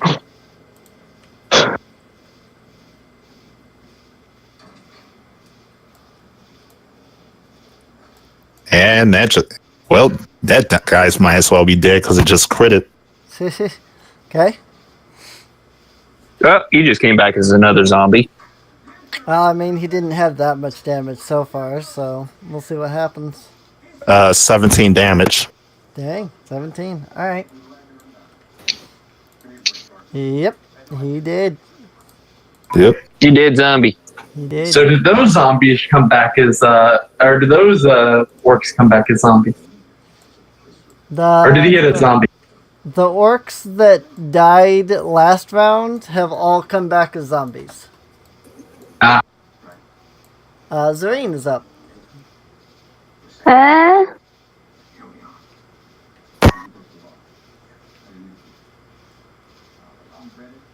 Well, I mean, people are coming out of the room. She can't get to the orcs just yet. Yeah, you have a zombie Ian skeleton horde kind of in front of them. Me, I'm saying fuck it. I'm going to blast through the zombies. Probably a good Get out of idea. my way. So I guess Serene will just hang out by the door. Or actually, no.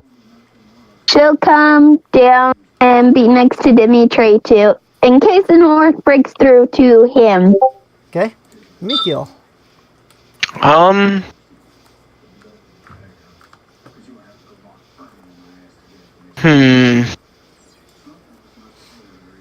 mean, I guess I could go to the other side of Dimitri, or I could just go open up another door. I guess I'll just go to the other side of Dimitri and fire an arrow at, let's do Orc 9, I guess. Orc number 9. Where is Orc number 9? I don't 14. know where Orc 9 is. Oh, he's over there. He's on the left side at the top left. 14 will hit. Alright. And he's injured already, so.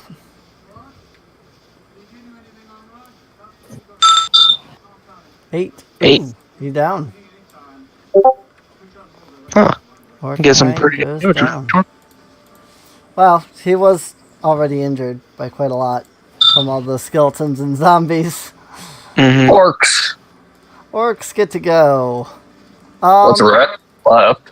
So, you've never seen so much terror in an orc before. Orcs are always battle-hardened, aggressive, strong, fight to the last. And, yeah, these orcs have, they've come to realize they can't fight themselves and the armies of Sokol Keep. And you know that you're coming at them. Orc number 20 over here, the big leader guy that I have designated, yells out the command, "Fall back!"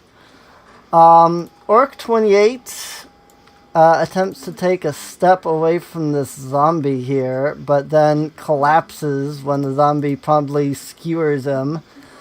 Orc 25 has, unfortunately, the same issue happen to him. That said, Orc 23 is gonna move, and he's not dead yet, so he's gonna get down here. Before he runs off, he is going to make one quick attack here.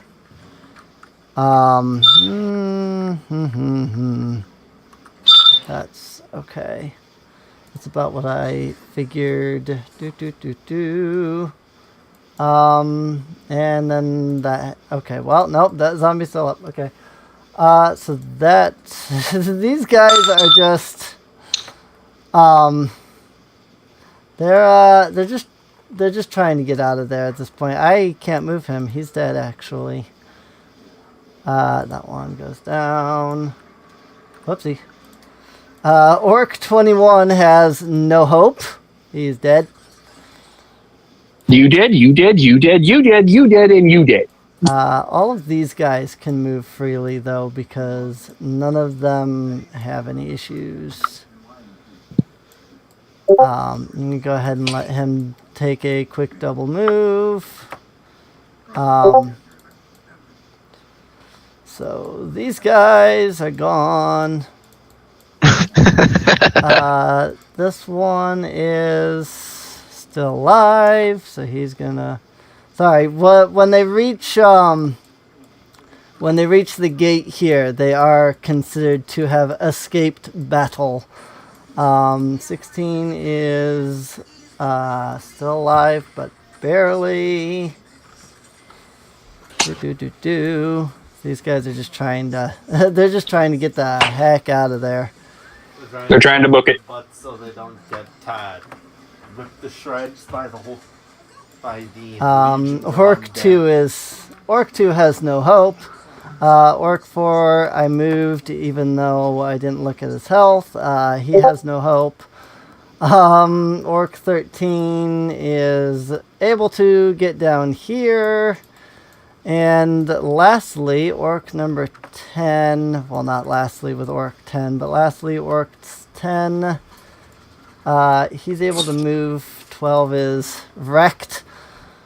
And their leader, Orc number 20 over here, is he's going to stand firm. He's going to go ahead, step up here, and he's going to give it his all. And unfortunately, his all is probably not going to be quite enough. These guys are escaped.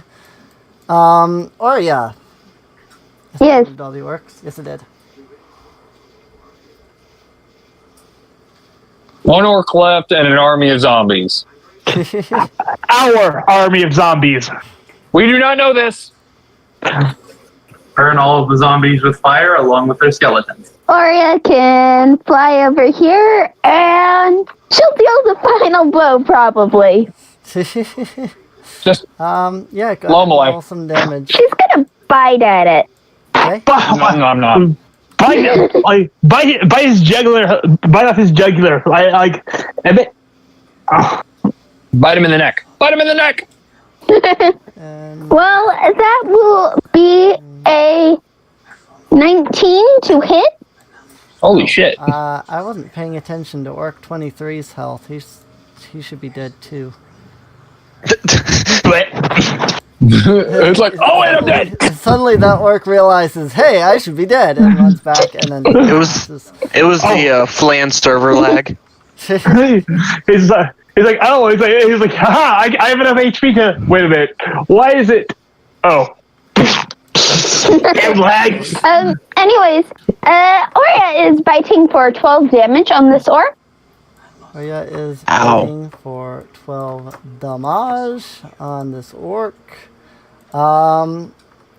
Suffice to say, Oria is definitely going to serve that orc the final blow. He collapses dead on the ground. And then she goes back to Zuri. And Ike. Oh, now here's the decisive question now, isn't it? Do I keep Excalibur activated, or do I just say fuck it and deactivate and almost pass out because I never fired the damn thing? Blow them all to pieces. I deactivated. They're on our side. Blow them all to pieces for the experience. God. You know what? Just in case, I'm staying exactly where I am with it fully activated for one more turn because I want to see what these flippin' little bastards do. Alrighty. If they come after us, they're dead. Right. Trust me. If they come after us, you have my permission to You have my permission to Getsuga them. I mean, You have sorry. permission to dead them all. Say or So sorry. the skeletons are going to just start pelting with arrows at this point. Pelt the arrows! All the skeletons are going to start drawing out their short bows, and they're just going to start pelting arrows at these orcs. It's raining arrows. Hallelujah. It's raining arrows. 4, 5, And 6, again. 7, 8. So I've got 8 skeletons. Copyright. That is that, and that, and that. And 13, 16, 18. Excuse me, 10, 15, 13, actually. I didn't realize their numbers. They're not bloodied, no. That is not the right state to apply to them. They are dead. Dead. They did. 16 and 18 are the only ones that are alive. Or sorry. I mean, she still has her breath of weapon readied, so I mean, if the zombies start coming after us, she's gonna let it go at them. Sure. Zombies. And, zombies. are going to march up. They're just going to gank them. Yeah. Orc 16 is deadened. You did. Just to go ahead, because it is 10 o'clock, I will mark him also as deadened. So, that said, let's count out our orc kills here. I have them lined up in numbers of 9 on the side. That's 2 lines, so that's 18, 19, 20, 21, 22, 23, 24, and 25. 25 out of 30 orcs deadened. Oh, darn it. We could have had, if we just got those 5 others, we could have had a perfect run. Hey, 25 out of 30 is not a bad record. Could we make it up with the zombies? Hey, can we make this up with the zombies? Yeah. For the one time I actually have the one time I actually get why do you guys must take away everything that I love? Well, I mean, you did, you did order the deaths of 2 kobolds, so. Hey, do you know that? Technically, you don't know that. So No, but I assume would not be advocating killing for the sake of experience either. So, who's ready to receive 500 experience points? Booyah! And you got, wait. Hold up. I need to double check. 500 fucking experience. 1260. Ready to receive 500 experience points for 20. That's 1,260 total. Yeah, we jumped up a level and a half. Holy shit! We need more fights like this. Yeah, no, we need more fights like this. No, considering that was probably a deadly rank against us. Well, let's see. Deadly is 1,000 experience. The total adjusted difficulty rating experience was 10,000 experience. Challenging 13, a difficulty multiplier of 4. There were 25 monsters against your party. Yeah, It was clearly only by 10 times what would normally be deadly for your group. that proves my guess wrong. I thought that was going to be an easy encounter. Were we supposed to kill all them? I mean, it's certainly possible. I have calculated it. You can get up to 600 experience in that encounter, but... And I'm back! And all because Dimitri actually figured out the right passcode. Yep. Well, I'm presuming since the board's been cleared, the zombies and skeletons have gone back to wherever it is they were. They have returned to the dead zone. I was going to say, that said, with the orcs defeated, the Scumbies and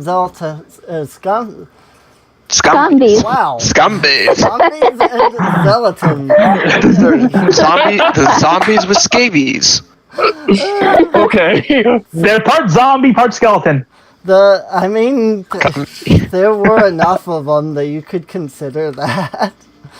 So the zombies and skeletons, they all turn back towards you. They raise their hands in salute and then promptly bury themselves back underground. Dimitri's like, wait! I want to ask one thing. You guys know how to dance. Can we? I want to take you guys. If we could, I would like to take you guys on the road. All right. On that note, Ike is going to literally power down on the Excalibur blast, fall to his knees, and try and catch his breath in all actuality. And his sword's probably going to be damaged now because it was never meant to do that. Right. Dimitri's just gonna snap his fingers. He's like, damn, I had an entire dance troupe with me. Right. He then looks over to Ike's like, whoa, okay. Well, by the way, what was that light show with your sword and the black glowing beam and looked like you were about to unleash hell? And on that note, he falls face first into the dirt, unconscious now. Yeah, crap. Yeah, I rolled for that earlier. I wanted to see if I could actually stand up to an Excalibur at this early in the game. No, he would end up unconscious no matter what I have done. Zuna's just like, we should probably head back to Flan. Hold up. Zuri will shake her head. Remember, they mentioned a priest binding their souls here? Mm-hmm. We have to find him before we head back. We may be way too exhausted to handle something like that. Hey, I don't think we'll have to fight. Look, we can hold ourselves up in that hallway. We'll take a short rest. Let I regain consciousness. I was gonna say, hey, Mikhail, all you're gonna find is I'm mentally and physically exhausted. That's it. Wow. He just saw you fell over, so. Yeah, it's like I'm just mentally and physically exhausted from activating something too early that I should have waited one full level to do. That's it. Yeah, Zilla just sort of lowers and I really wish I had a little more time to recharge, but I suppose I'll have to do with what little power I have left. Killed him, right? Dimitri looks over to Zune. He's like, don't worry, buddy. When we get up to the race, I got something special just for you. All right. Actually, in Iron Man 3, he gets... So yeah, after he says that, he actually goes over to Ike, sort of picks him up, essentially helps him on his shoulder. It's like, okay there, Mr. Hero, come on, let's go. We got you got to rest. Right. Mr. Hero. Indeed. Well, I suppose that's everything, is it not? Well, unless we want to go back out there and check for any drop equipment. Or I guess we're just going to sit in this. Empty hallway with 3 other entrances. Yeah, essentially, take a short rest. See about getting my happy ass to wake up. We could go to the room with the.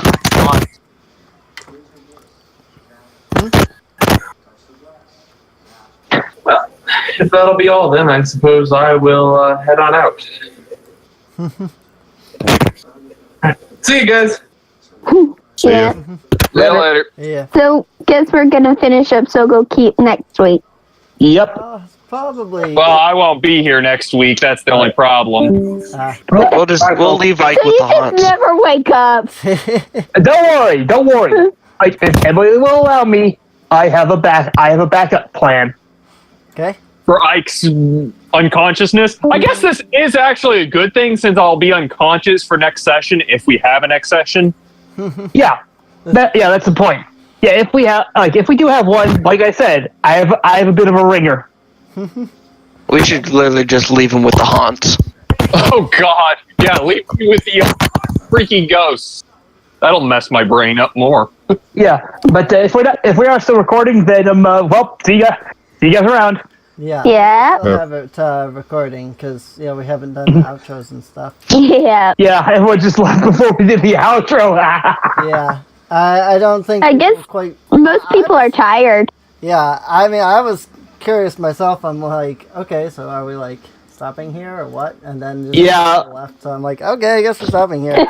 Yeah. Yes. Yeah. Since it seems like we're stopping here, which makes sense to me because it's 10:15.